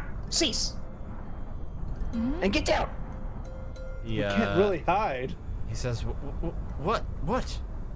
Light source in the distance, slightly moving. Potential threat. Just stop Is the that threat. normal? Is that something you should see? He kind of halts the reins a bit and says, "Whoa, whoa!" And then he sees it, and he starts looking off in the distance, and it's just this light that's sort of just drifting around, like somebody's shining a flashlight around. I quietly just stare at it. Is this something you know of, Garrett? Lights in the distance. It's could be somebody hunting. It could be any number of things. It could be a goblin party. It could be orcs. It could be anything. Maybe we hunker down. Yeah, that's what I'm thinking. A drawn arrow. Okay, so we're all just are we just hunkering down? Are we trying to hide? What are we doing? I'm intentionally. Well, actually, we can't really hide. We have a sled with dogs, You do, don't we? yeah. It would be with a massive disadvantage.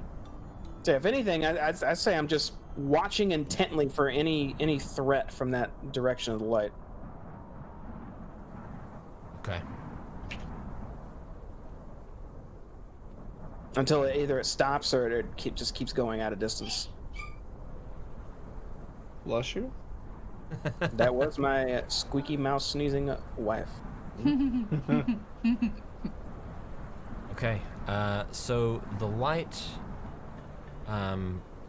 sort of seems to be meandering around in the distance, and eventually it sort of shines just over in your general direction, and then it just seems to lock on your direction, and it gets a little closer and a little closer. And it gets close enough that you're able to see a humanoid figure just in the distance, that just has this bright light out in front of it. I am going to, and I will look at everyone else, and hopefully they hear what I'm doing. Start to ignite a firebolt in my hand and prepare to launch it, but I don't say anything yet. Arrow's drawn. Okay. This thing starts moving closer and closer, and you start to see the dogs begin to get a bit uneasy. And the light starts moving closer to you more quickly and quickly, and then you see this thing just making a beeline towards you as quick as it can in the snow, and it looks like this. Ooh. And I need Spooky. everybody to go ahead and roll initiative again for me.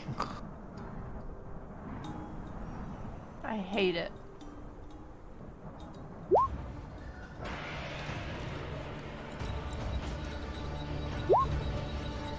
I knew my gut had a good feeling about this. Light source in the middle of a tundra. That's nothing good. Goes to 11.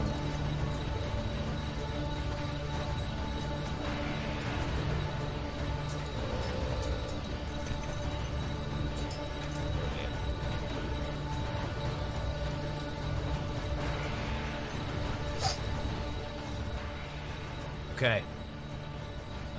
Garrett is going to see this thing charging at your caravan first.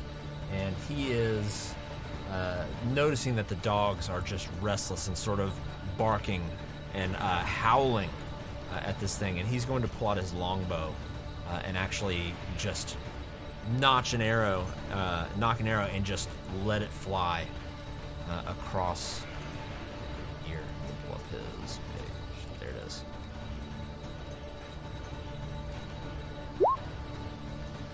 Which is going to hit this creature.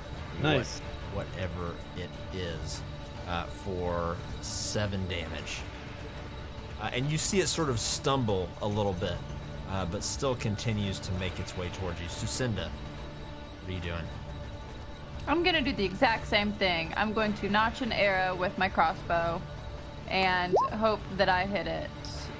Except for I didn't roll damage. Oh, well, can I take my first roll of 7 piercing? Yeah, that's in my... fine. Yeah. So I didn't you, click it correctly. yeah. So you take an arrow, you knock it, and let it fly, and again it sinks right into this thing. This thing is moving. It seems fairly predictably. It doesn't seem like it's trying to dodge out of the way of anything.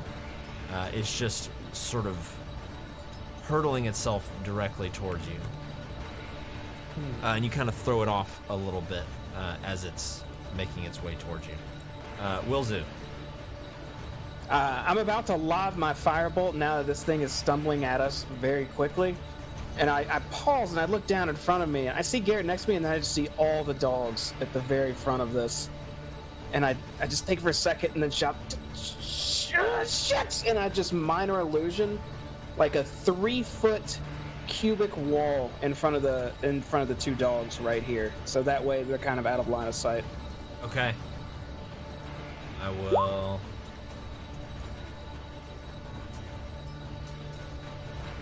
Which it can attempt to find out if that's fake or not if it chooses to. Okay. Let me see. Sound and image of an object in range that lasts for a duration. The illusion also ends if you dismiss it. Its sound is flying. If you create an image of it's been longer than a 5-foot cube. Image can create sound, light, smell, or a sensory effect, physical interaction. It reveals it to be an illusion because things can pass through it. If a creature uses an action to examine or examine the sound or image, the creature can determine that it is an illusion with a successful investigation check against your spell save DC. What's your spell save? My spell save is somewhere. It is 12. Okay. However, it has to use an action to examine. Right, So if right. it's trying So to do that, that'd be its thingy. It's going to lumber quickly up to this wall here. And the only thing separating it from the dog in front, still barking dog in front of it, is this wall. And it immediately stops. And it will attempt to climb it.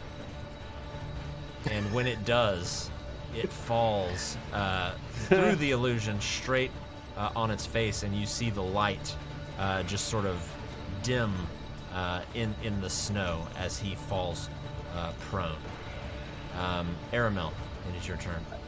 That worked better than I expected. I will. But it knows it's draw not an there arrow. now. Yeah. I will draw an arrow, And you will have advantage. Damn. But with that, the wind, as you fire, just sort of whips in the wrong direction and carries your arrow off to the side. Can I It use disappears into Willzoo's the snow. inspiration? You cannot. No. Mr. Sandy turn. Ravage. I will squeeze my way through.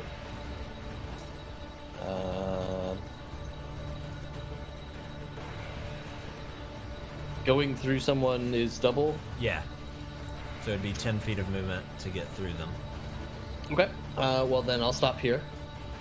And hold my action to block something. Okay.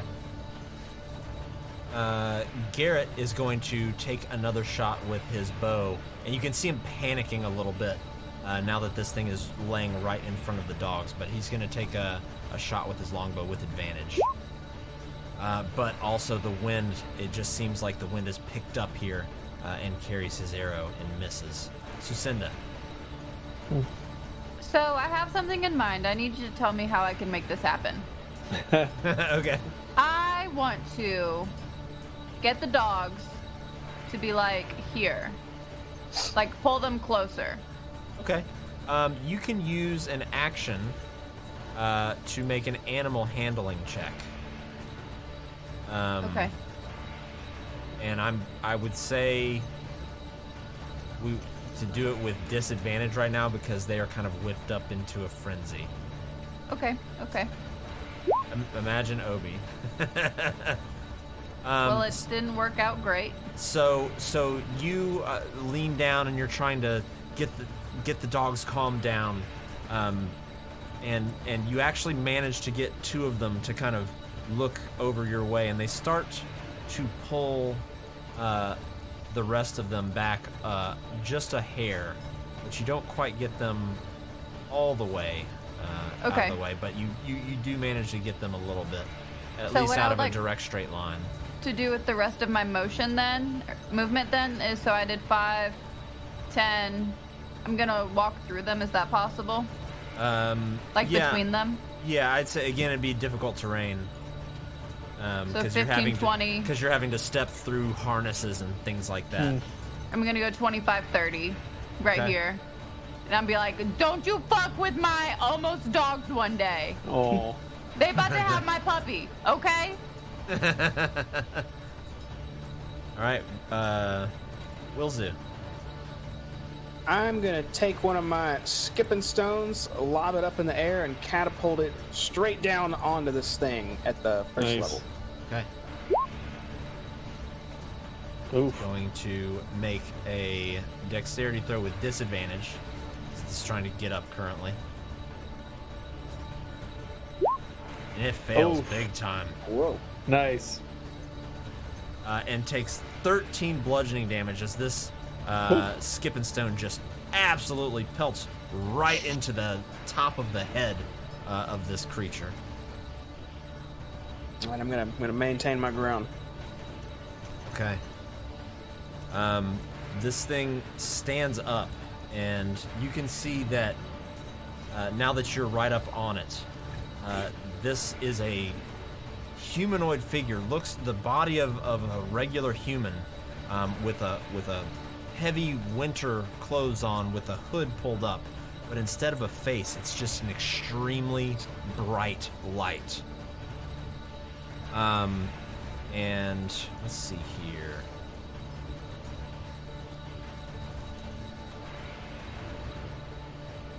Okay. Sucinda and Sandy, you start to see this light get brighter and brighter and brighter until it just flares. I need you to make a Constitution saving throw as this creature uses blinding light. Oh no. Right. Oh no. You are both currently blinded. You have just your senses, especially your sight, is just completely thrown off Pause. at the moment. Yes. This is only one creature. It can only see one of us. It can only blind one of us. Okay. In that case, since you're closest, it'll be you then, Sucinda. Okay. Oh, Sandy, I was no. looking out for you. I I appreciate was it, looking out Sandy. for you, Sandy. Also, your camera is frozen. If you want to disable it and re-enable it, Sucinda. Okay. That's good catch. So Sandy could smash. Yeah, thank you. Am I unfrozen? You are unfrozen. And it is going to come after you now, Sucinda. Oh. That's fine. Must protect the dog. Must Tinkered with protect the God. dogs. No, this is good. This is good. It's So as fine. you're blinded, you can't see, and you automatically fail any ability check that requires sight. Just And kill attack me. rolls It's against fine. you do have advantage. It's fine. Okay, I'm just putting it out Believe, there. Sucinda. Believe. So it's Also, going just give it to up. it's going to actually just take a swipe at you, almost like with its fist, which is going to hit, and is going to do Shit. 12 damage to you. And when it hits, not only is the impact painful, but you feel the almost like this biting cold sensation, almost like you got hit with an ice cube or a brick of ice. I say an ice cube like you pull it out the refrigerator. That would still hurt, but just a big brick of ice. And it's going to turn to you, Sandy, and you see its where its face would be light up again, but this time energy just pulses out of it and glides along the snow, shoving it out of the way until it tries to aim up towards you with a cold ray. But you're able to just barely dodge out of the way. It's going to end its turn. Which brings us to Aramel. I will spin move around Wilzu. And I will try and sneak attack, fire an arrow at this guy. Damn. That just barely No, that's hits. an unarmed strike. That's an unarmed strike, sorry. Okay. That's not what I was... 25. Where the hell did that come from? I mean, you I can don't count know. it if you want. That's Well, let's that's see. up to you. No, I'll tell you what we'll do. I mean, either way, it hits. So yeah, we'll say that definitely hits as you sink an arrow into it for 11 damage. And you see it End of sort turn. of stumble a bit. One thing, Sucinda. Well, actually, Sucinda, you don't notice anything. You're blind. Sandy, one thing you've noticed is you haven't seen any blood come out of this thing. Sandy, it is your turn. Well, it's time for me to make it bleed. And I'll sidestep that cold ray and like kind of lunge at him Okay. and swing my axe. That also hits. 12 slashing damage. And you cleave right into the side of this thing, and you hear almost like a crunch and a crack as you lean into it, but you do not hear a scream, you don't hear anything. Just silence as it just continues to kind of look over toward you. And I'm gonna kind of step just to its side when things stop doing weird things. Okay, there we go. Yeah, just step to its side Okay. and end my turn. Garrett's going to take another shot with his bow, but will miss. Which brings us back to Sucinda. Well, I'm blind, so I can't really do a whole lot. But You are, you're blinded until the start of its next turn. So you're kind of seeing just all white right now. What you gonna do, Redrin? How can I fuck some shit up? That's what I'm asking myself right now. That's our cleric. Yeah. That's I'm our gonna Redrin. reach- Yeah. I'm gonna reach my hands out. Can I touch anything? I'm a blind person reaching out. So if Can I you're touch trying it? to do anything that it requires sight, you do it with disadvantage. No, it requires touch. Well, you need to be able to see it to know where to touch it. That's what I'm saying. I'm a blind person reaching out. Yeah. It says I have to make a melee spell attack against a creature that I can reach. Yep. is So what- you would do it with disadvantage because you're Okay, blind. I can't heal anybody if I do this. Y'all got healing potions.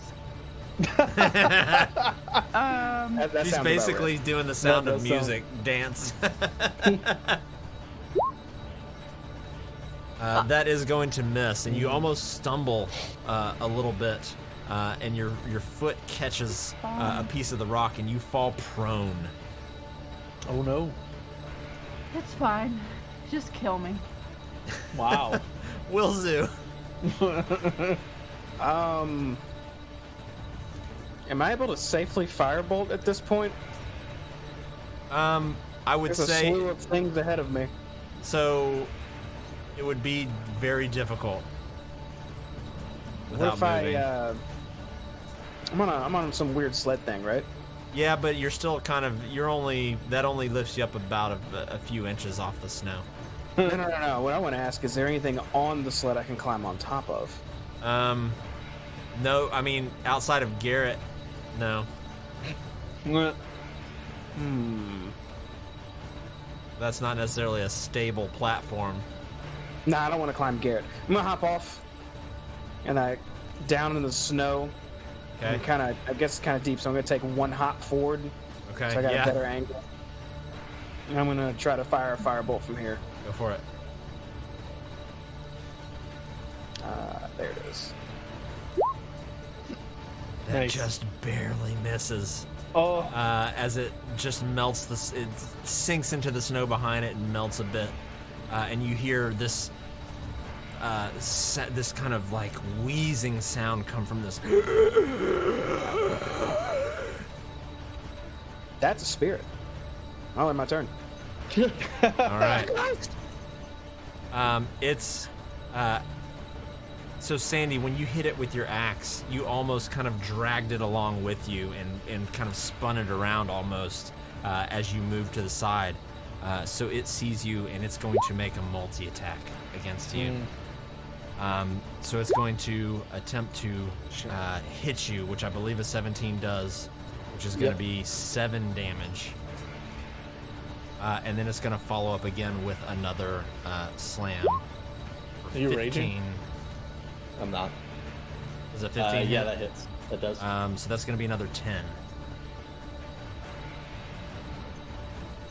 And it is going to start to shine its light in its face again as it casts blinding light at you. And I need you to make a Constitution saving throw. Nice. Succeed. You're able to shield your eyes just in time as this kind of solar flare almost goes off. You hear some of the dogs actually start whimpering and kind of burying their heads in the snow and kind of pawing at their eyes a little bit just from the sheer brightness of it from the periphery. But that ends its turn. Aramel. I will step forward just a little bit, and then I will fire a shot. Hopefully with some sneak attack, and I'll use the right buttons. That hits. That's going to be 12 damage. Which, as this arrow soars through the air, the wind sort of catches it, carries it a little way, but then it blows back the other way, and this arrow finds itself right in the back of this thing's hood. And you see the light just immediately go out, and this thing falls straight down on the ground and kind of sinks in the snow a little bit and stops moving. We are out of combat. I'd like to go pick up my 3 arrows I shot. Or recover. I think one of them soared off into the distance Yeah, and went to the so I guess- snow. I guess So 2. I'd say you get 2 of them, yeah. What the hell was that thing? Garrett says, I s- I I have no idea. I want to inspect the robe. I stand up Go ahead. and I just walk over like, Sorry, well, welcome, dog. Sin. Sorry. It's fine. It's fine. I do this face at you.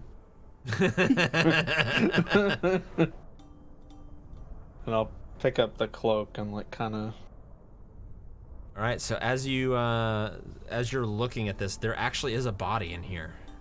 There is a physical. So it's not easy to just pick up.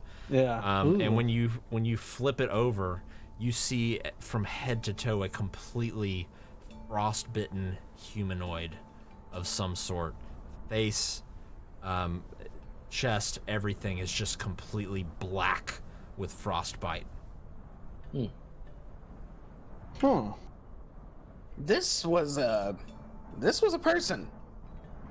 Yes. So You see if Garrett. people are dying out here, they turn to this now? What the hell? You see Garrett kind of hop off and run towards his dogs, and he starts trying to calm all of them down.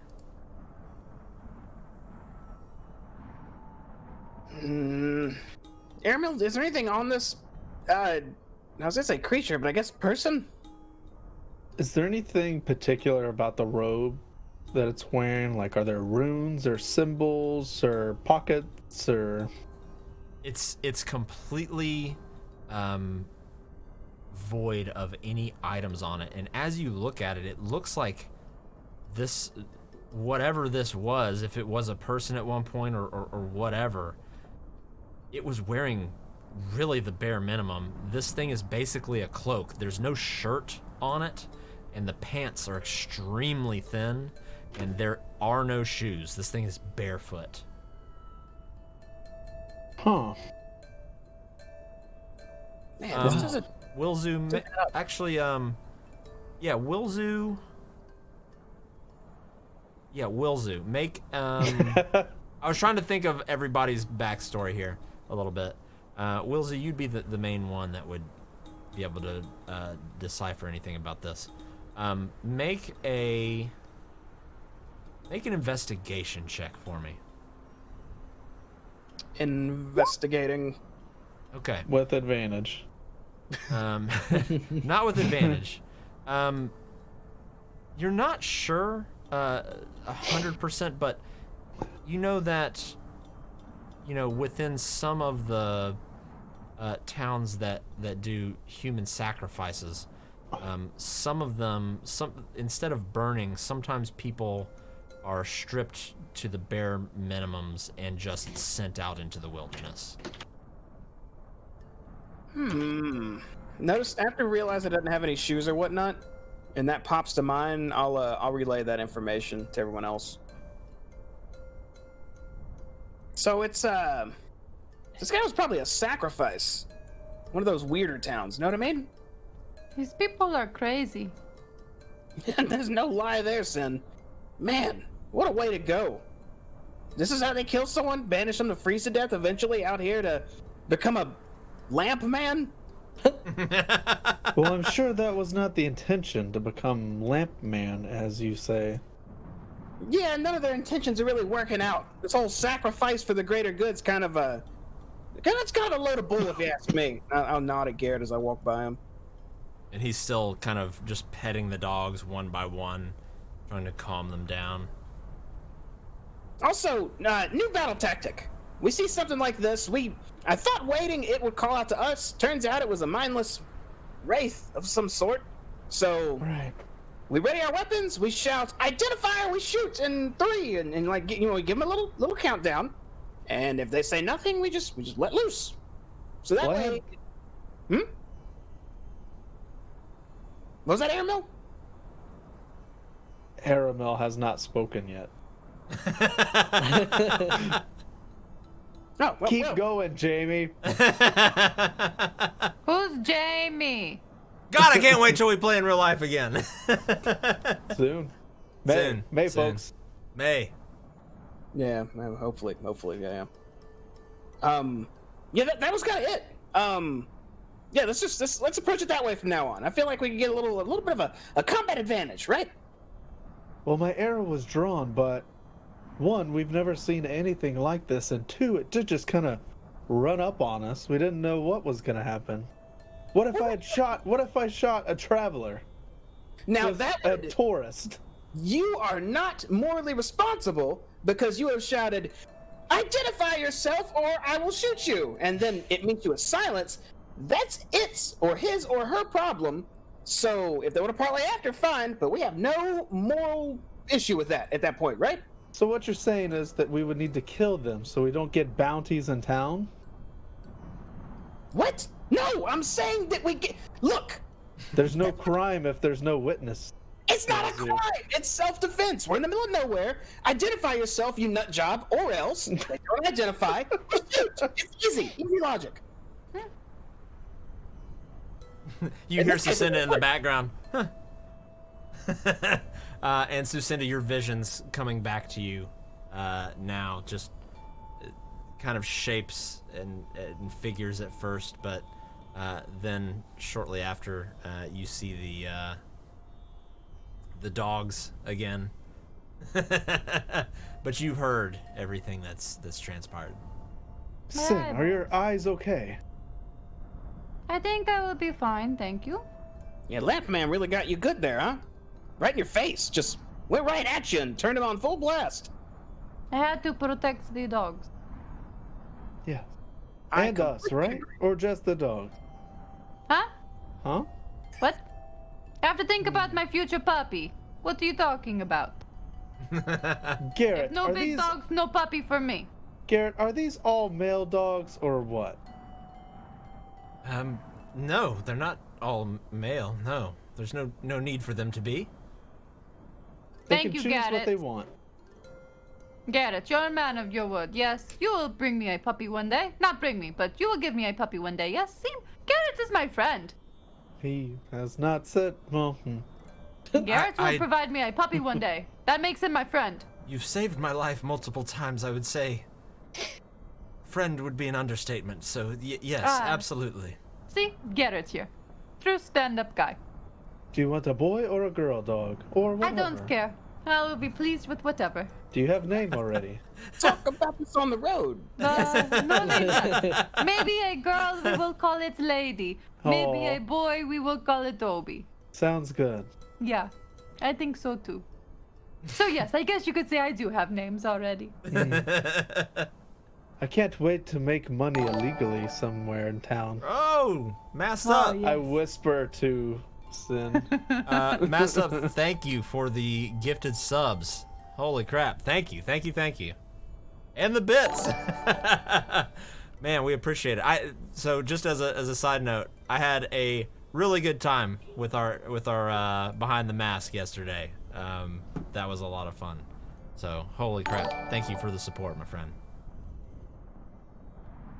Okay, so Sandy, are you okay? Just this thing. I'm trying to wrap my brain around it. Oh, it's some sort of spirit. Except it was a real body, and the spirit was still inside, or I don't know. Arrows and stuff hurt it, so it's not necessarily a spirit, I guess. Either way, let's leave it to freeze. I'm done with this place. We should get going. Yes, I hate it here. about this time, Garrett Fine. has the dogs kind of calmed down, and he starts to walk back around to the back of the sled there. Well, goodbye, Lamp Man. Lamp man. He looks to the rest of you and looks to you, Wilzu, and motions for you to hop back on the sled. And I do. Okay. Are we all ready to set out? Yes. Yes. Okay. So you continue through the tundra, and you go for probably another hour or so. Anything we're talking about on the way in between, or are we just kind of reflecting on Lamp Man? Wondering how many more lamp men are actually out there if this is the way Right. if this is the way they're gonna be with the sacrifices. God, there's no telling. Okay. I'm kind of singing to myself, "Bye bye, Mr. Lampman," in the tune of "Bye bye, Little Sebastian." Bye, bye, little Sebastian. Yeah. Little Sebastian is the best, and anybody that disagrees is wrong. I wish I could hear Susenda's thoughts. So you travel for another hour and another, and it stays relatively uneventful. The snow just keeps coming down in this sort of hazy mist almost that keeps you from seeing too far in the distance. The wind is becoming numbing as it just completely overcomes you, but your cold weather gear keeps you together. So a total of about another 3 hours pass, and I need everybody to make one more perception check for me.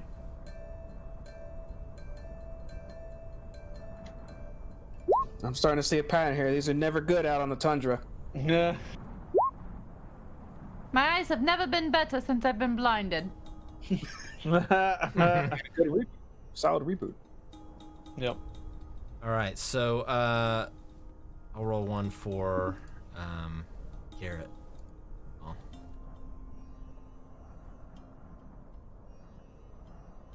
Pull this thing up here. All right, here we go. All right, so he's too busy kind of watching the dogs and guiding it. But Wilzu, you and Susinda both in the distance, you catch a break in the snow and the fog, and you see another outline. This time bigger though. It almost has more of a beast shape to it, but taller.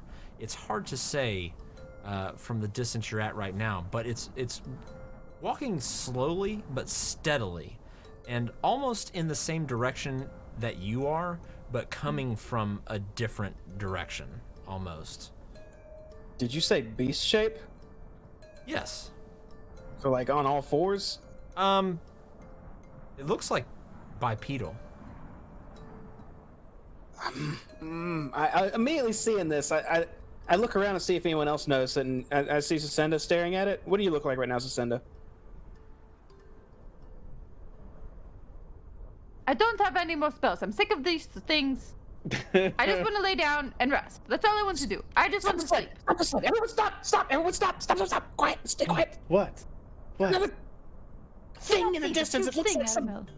beast or something on 2 legs. I can't tell. It is gigantic. Why can't you see? As you get a little I closer, was you blinded see and I can see it, Aramel. What is you happening? see there's 2 of them. Oh my god, now there's 2 of them. Oh my goodness. This is There's 2 ridiculous. of them. And they seem to keep a slow, steady pace. They're off kind of to your left at the moment, but again, kind of, if you were to kind of go at the same pace, you would almost converge, it looks like. But What's the distance thing between us? Probably 100 feet, 100 feet. Okay. which again, you can just see kind of an outline. Can I yell 100 feet? Yeah, I think I can, right? Yeah, you could yell. Okay, I'm gonna look at everybody and I'm gonna say I'm gonna do the thing we just talked about. Okay, tactics. Remember tactics. Are you So ready? you want us to fire on people that could be friendly? It's not question. Just time for tactics. Aramel. Kill innocent people. Vilzu, were you going to I yell mean, at it? I can make Okay. my voice 3 times louder if you want me to yell This This is instead. not. I'm not objecting. I'm just saying, are we going to this level of morality?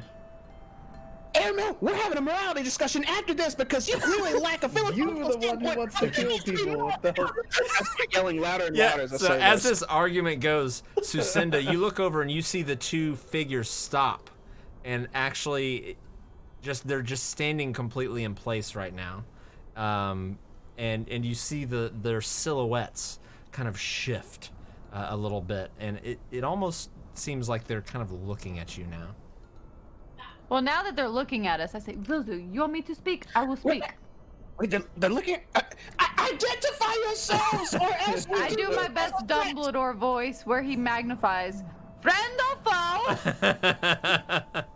Nice.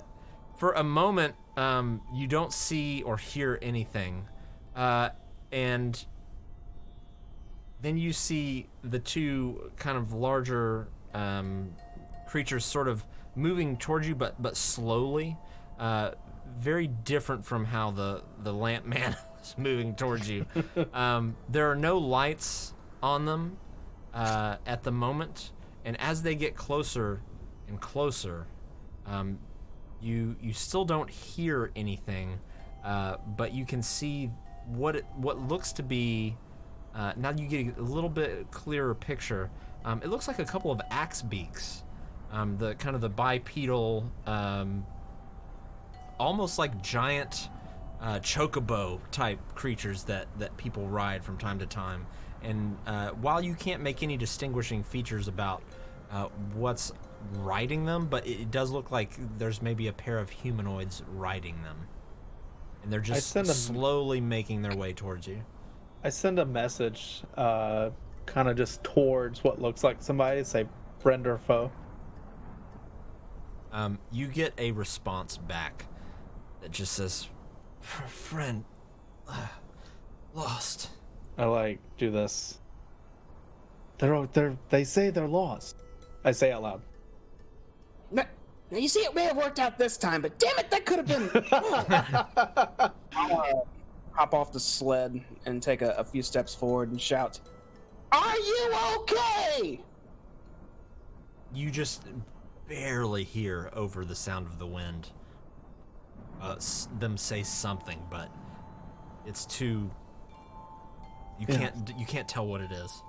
I Titanic now. Hello, hello. But they're still sort of. Is there anybody out there? They're still sort of consistently making their way towards you. Maybe we should meet them. Yeah, let's meet him halfway. I hop back on the sled. I'm waiting for them to blow their whistle like Rose, so I can identify them that they are still alive. Did you just watch Titanic? No. It's just part of my mind. It's just rolled in my memory. So a few moments later, you see you kind of make your way towards each other, and you see there's a pair of humans on, and they are axe beaks that they're riding. You see that both of these humans are worse for wear. They don't look great. You can see that one of them has a couple of patches of frostbite on a ripped piece of cold weather gear.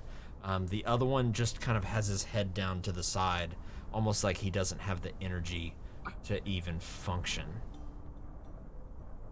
Oh, What has happened to you guys? What is the matter? What happened?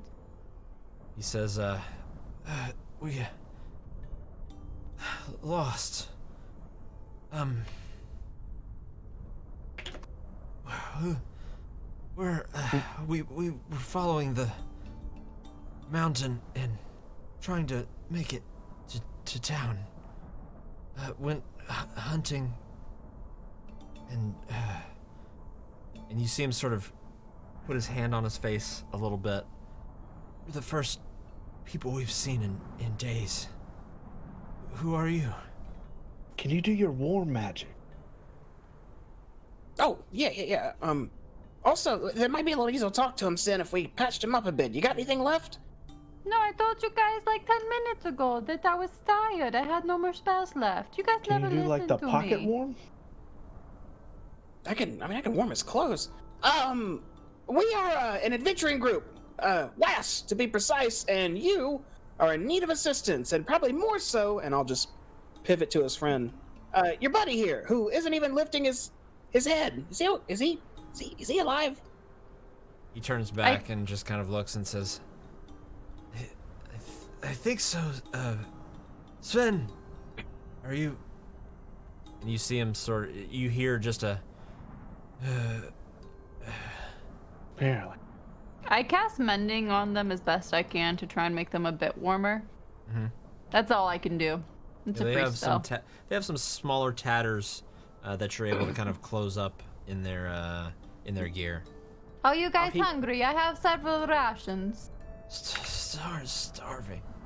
Oh, Sandy, can I please have two Sucinda rations from you? I'll just kind Check the of fridge. reluctantly just kind of grab some. Yeah, here. Here Let's you make go, please. Please, from make a- Wasp. From Wasp. We should make a quick campfire here. Let's take a 10-minute. Garrett, how far away are we from town?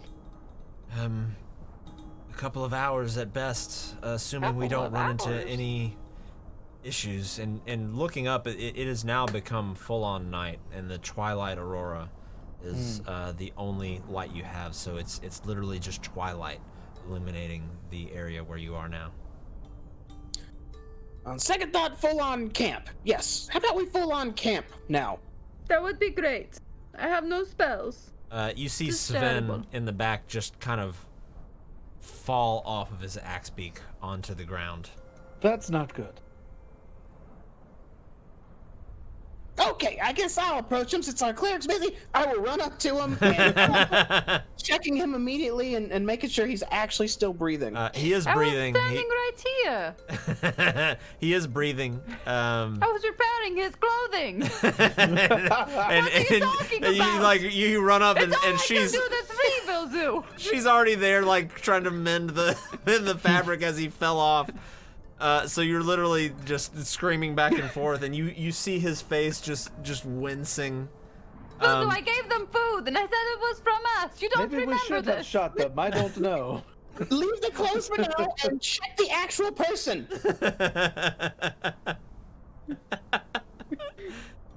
You see the I'm having an gentleman. internal crisis right now. I can shoot this arrow a quarter mile over the mountains. You see the gentleman in front just very gingerly get off of his axe beak and just sort of sit in the snow, and he kind of leans up against the leg of it, and just you hear him audibly sigh. Yes. Well, let's get our tents up so we can at least get them, nothing's falling on them, I guess. I checked the pulse of Joe Schmo who just fell. Yeah, he's still kicking, and he's still kicking. Yeah, we're pretty much we're meting them up to the best that we can, both of them, and prepping the full 9 yards camp. We're getting tents. We got campfire. Once you say everything's cool with these people, I'm actually gonna start working on fortifying with. No, I'm gonna turn to Sandy and ask him to fortify. Well, while y'all are getting them together, I'm already setting up the tents and trying to get the fire pit going. Same. I got my tinderbox helping. Okay. So, a few minutes go by, and as you're all setting this up, the one sitting up, leaning against the axe beak, looks over to you, Wilzu, since you're sort of standing closest to him. He glances over at you as well, Sucinda, and says, "My name is Salar, and this is my cousin, Sven. We went out from Caer Konig to hunt to find food, and blizzard hit, and we got turned around and we were lost. We tried to use the mountain to guide our way back, but it just, everything was so confusing and off. We got lost. What are you doing out here?" Well, we were trying to save some lives, and unfortunately only saved one. I'll turn and glance at Garrett. Unless you count the dogs too, in which case we saved a whole bunch. But yeah, we were up on the cairn. We were up on the cairn for a bit, and we were coming down. Right. Where are you? Are you headed to Caer Konig? No. We're not. Well, I guess. Yes, technically yes, but we're just kind of passing through. Right. When we set out, can we ride with you? Absolutely, we will be happy to have you. Also, I'll look at his axe beak for a moment, and an idea pops in my head, and I'll turn to Sin, and I'll kind of just stare at her, and then eye the axe beaks, and one. I'm gonna look at her face, see what she does after I do that.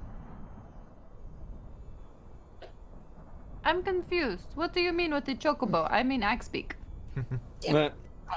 I'll turn back to the. What was his name again? Sai something? Solar. Solar. I'll turn back to Solar. Maybe when we get back to town, we could perhaps talk some business. Perhaps maybe taking these. I understand. And then I'll turn back to Sin, and I'll just start nodding, and kind of motion for her to talk to him instead. Now. He says, it's not. These are not our axe beaks, and we are certainly in going to, I'm sure, catch an earful from a tennis. We rented these axe beaks, and there was one more, and it's no longer with us, as is the man who wrote it. Oh, you lost one. Yes. Wow, this is man, it's been a bad day, huh? No, Yeah. I'll try and look to the group. Not a death. Not a death lately. He looks back to you and says, "It's been a bad week." But you've lost more than just recently. No, it's 3 of us, but we've been out for a week. Oh, Well, we'll be back tomorrow. indeed. We'll yeah. Me and Kirkonig in no time. Just tonight we're gonna take it easy. He sort of nods and says, "This place is dangerous. It always has been. But, well, Sven and I and our former compatriot, Jen, we were hunting, trying to find boar. Not having much luck, we went further and further out, and we fought some crag cats.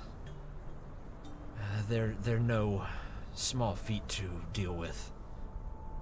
They killed Jen, and they killed his Axebeak, and dragged them off into the blizzard. We'll never see them again. But that's any not Yetis? It's not the worst of it. No Yetis, no. It's far worse, far worse. And he kind of coughs as he sort of speaks up a little bit. Far worse. Far worse. Far worse. Lampmen? We saw. Yes. Don't know what a lamp man is, Oh. but we did see something that we thought was a legend. We saw the great and ancient worm, Aviatris. What? Wait, saw- what? Oh, The who? We saw it with our own eyes. A dragon. Okay, so WYRM. Okay.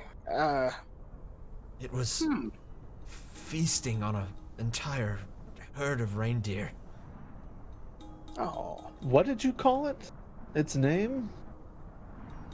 Aviatris. Wormhead? Huh? We both did, and we turned and we got out of there as quickly as we could. Can you spell that for me, please? He says, "Yes, it's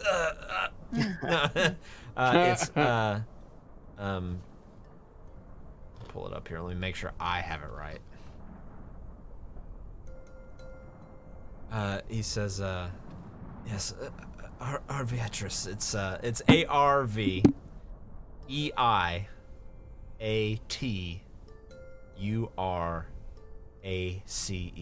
Arviatris.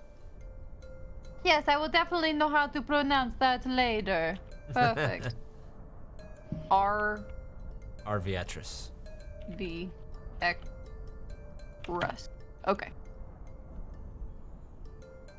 So that's He two says, legends roaming out there. He says it was as big as a town hall. And you said it's a worm? An ancient worm. One that I remember reading about as children. As large as a town hall, you say? At least it's the one we know in Caer Connacht. And you said it was eating reindeer? An entire herd, yes. We saw Did it. you happen upon its lair, or just out in the middle of nowhere? We were riding, and we saw the herd of reindeer in the distance. We were actually quite excited. We'd finally found some game. And before we could get in range to make any attempt with our bows, we heard a consistent disturbance in the wind above, flapping, if you will. And we looked up, saw a shadow, and just as quick as we heard it, it crashed down into the snow, and it must have crushed at least 10 reindeer just immediately, stunned the rest, and just began eating them whole. Wow. We turned around and ran as fast as we could. We didn't think that we would survive. We made it, I guess, a couple of hours away, and that's when we were ambushed by crag cats. That was 4 days ago. Fascinating. Huh. Man, it is sounding scary out here. But I'm not deterred, right everyone? It's a worm, right? That's two legends we'll hunt down eventually. Could you Sure, imagine the sure, Winter sure. Walker riding the worm? That would be quite a sight. That would be It would. terrible. And it would be convenient for us, two birds with one stone. And I'll hold up my hand like for a high five to Sandy. Nope. When you hold your hand Nope. up, Boy, the lead dog, actually turns to you and kind of paws at your hand a little bit, like he thinks you're getting him to shake. Yeah, boy gets it. Yeah. Right, brave boy. Excellent. Humor aside, I'm glad you two at least escaped with your lives. That's a lot of people could say there's a worm and are still alive. You know what I mean? Yes, I imagine there's not many. Maybe we should do some reading. Like on the legend itself. Maybe we can learn more about it. Yeah. I agree, but I don't think we should pursue this quite yet. Seeing as my best spell is throwing rocks really hard, I'd like a little more oomph. You know what I mean? Right. Well, there's nothing wrong with reading. I'm not saying we should go destroy it. Agreed. Two separate things, wildly separate. I'm not even sure Solar what next says, task is. there's no shortage of stories about Arviatris, but I didn't believe them to be true. But I'm sure Speaker Trovis will certainly be interested in knowing that the White Worm was this close to Caer Connacht. Have I ever heard of any kind of like coldness induced effect that causes like delusions or images or mirages? Not that you're aware of, no. Like the opposite of desert, desert effect, but cold. You've definitely known about that effect, for people who are lost at sea. So there Right. definitely, it's possible that it could be, there could be similar symptoms if you're lost out in the frozen wilderness for a week. Yeah. But nothing. There's no specific examples that come to mind. Sure. So we're all here. We have the fire going. We're all making camp. Is there anything anybody wants to do before you settle in? Yes. Sandy, do you mind? You're probably better at this than me. For sure. I guarantee you're better at this than me. Can you help fortify the camp in case those cat things or something tries to come at us? Absolutely. I was already thinking about it. So Sandy, make a survival check for me.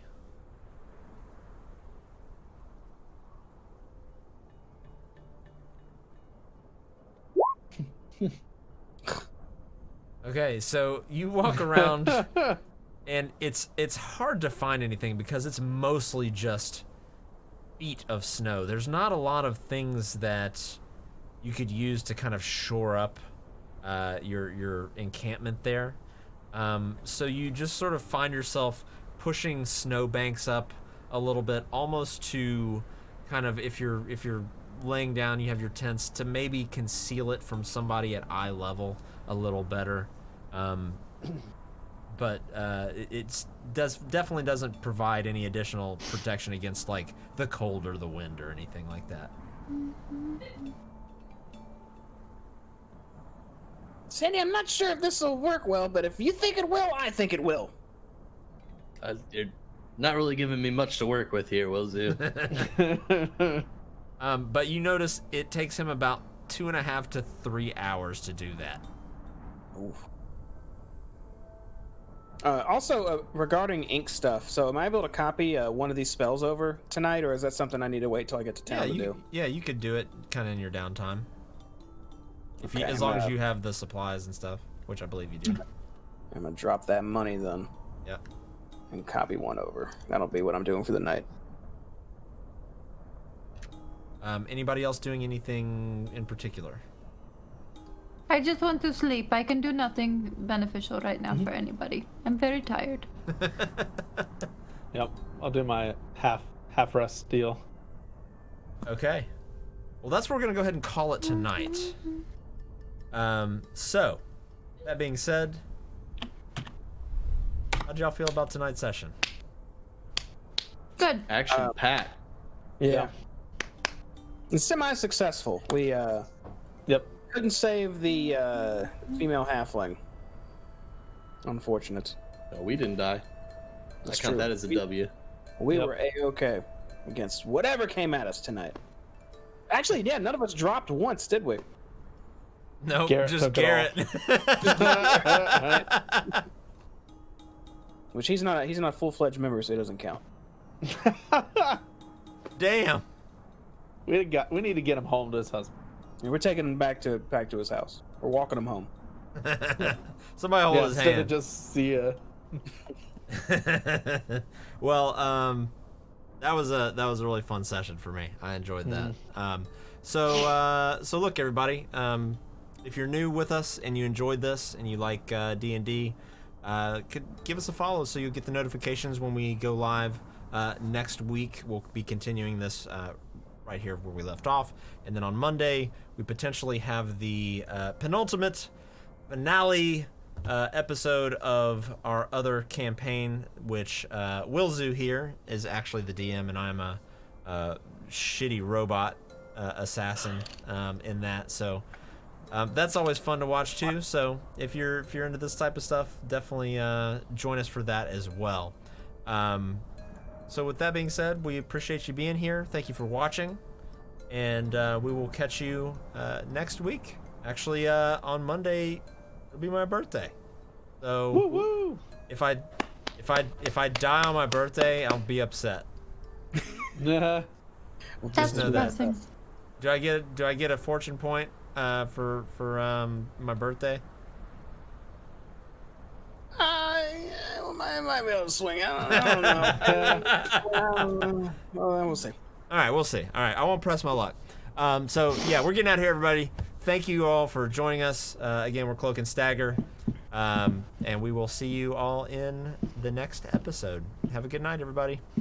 Bye. Bye-bye.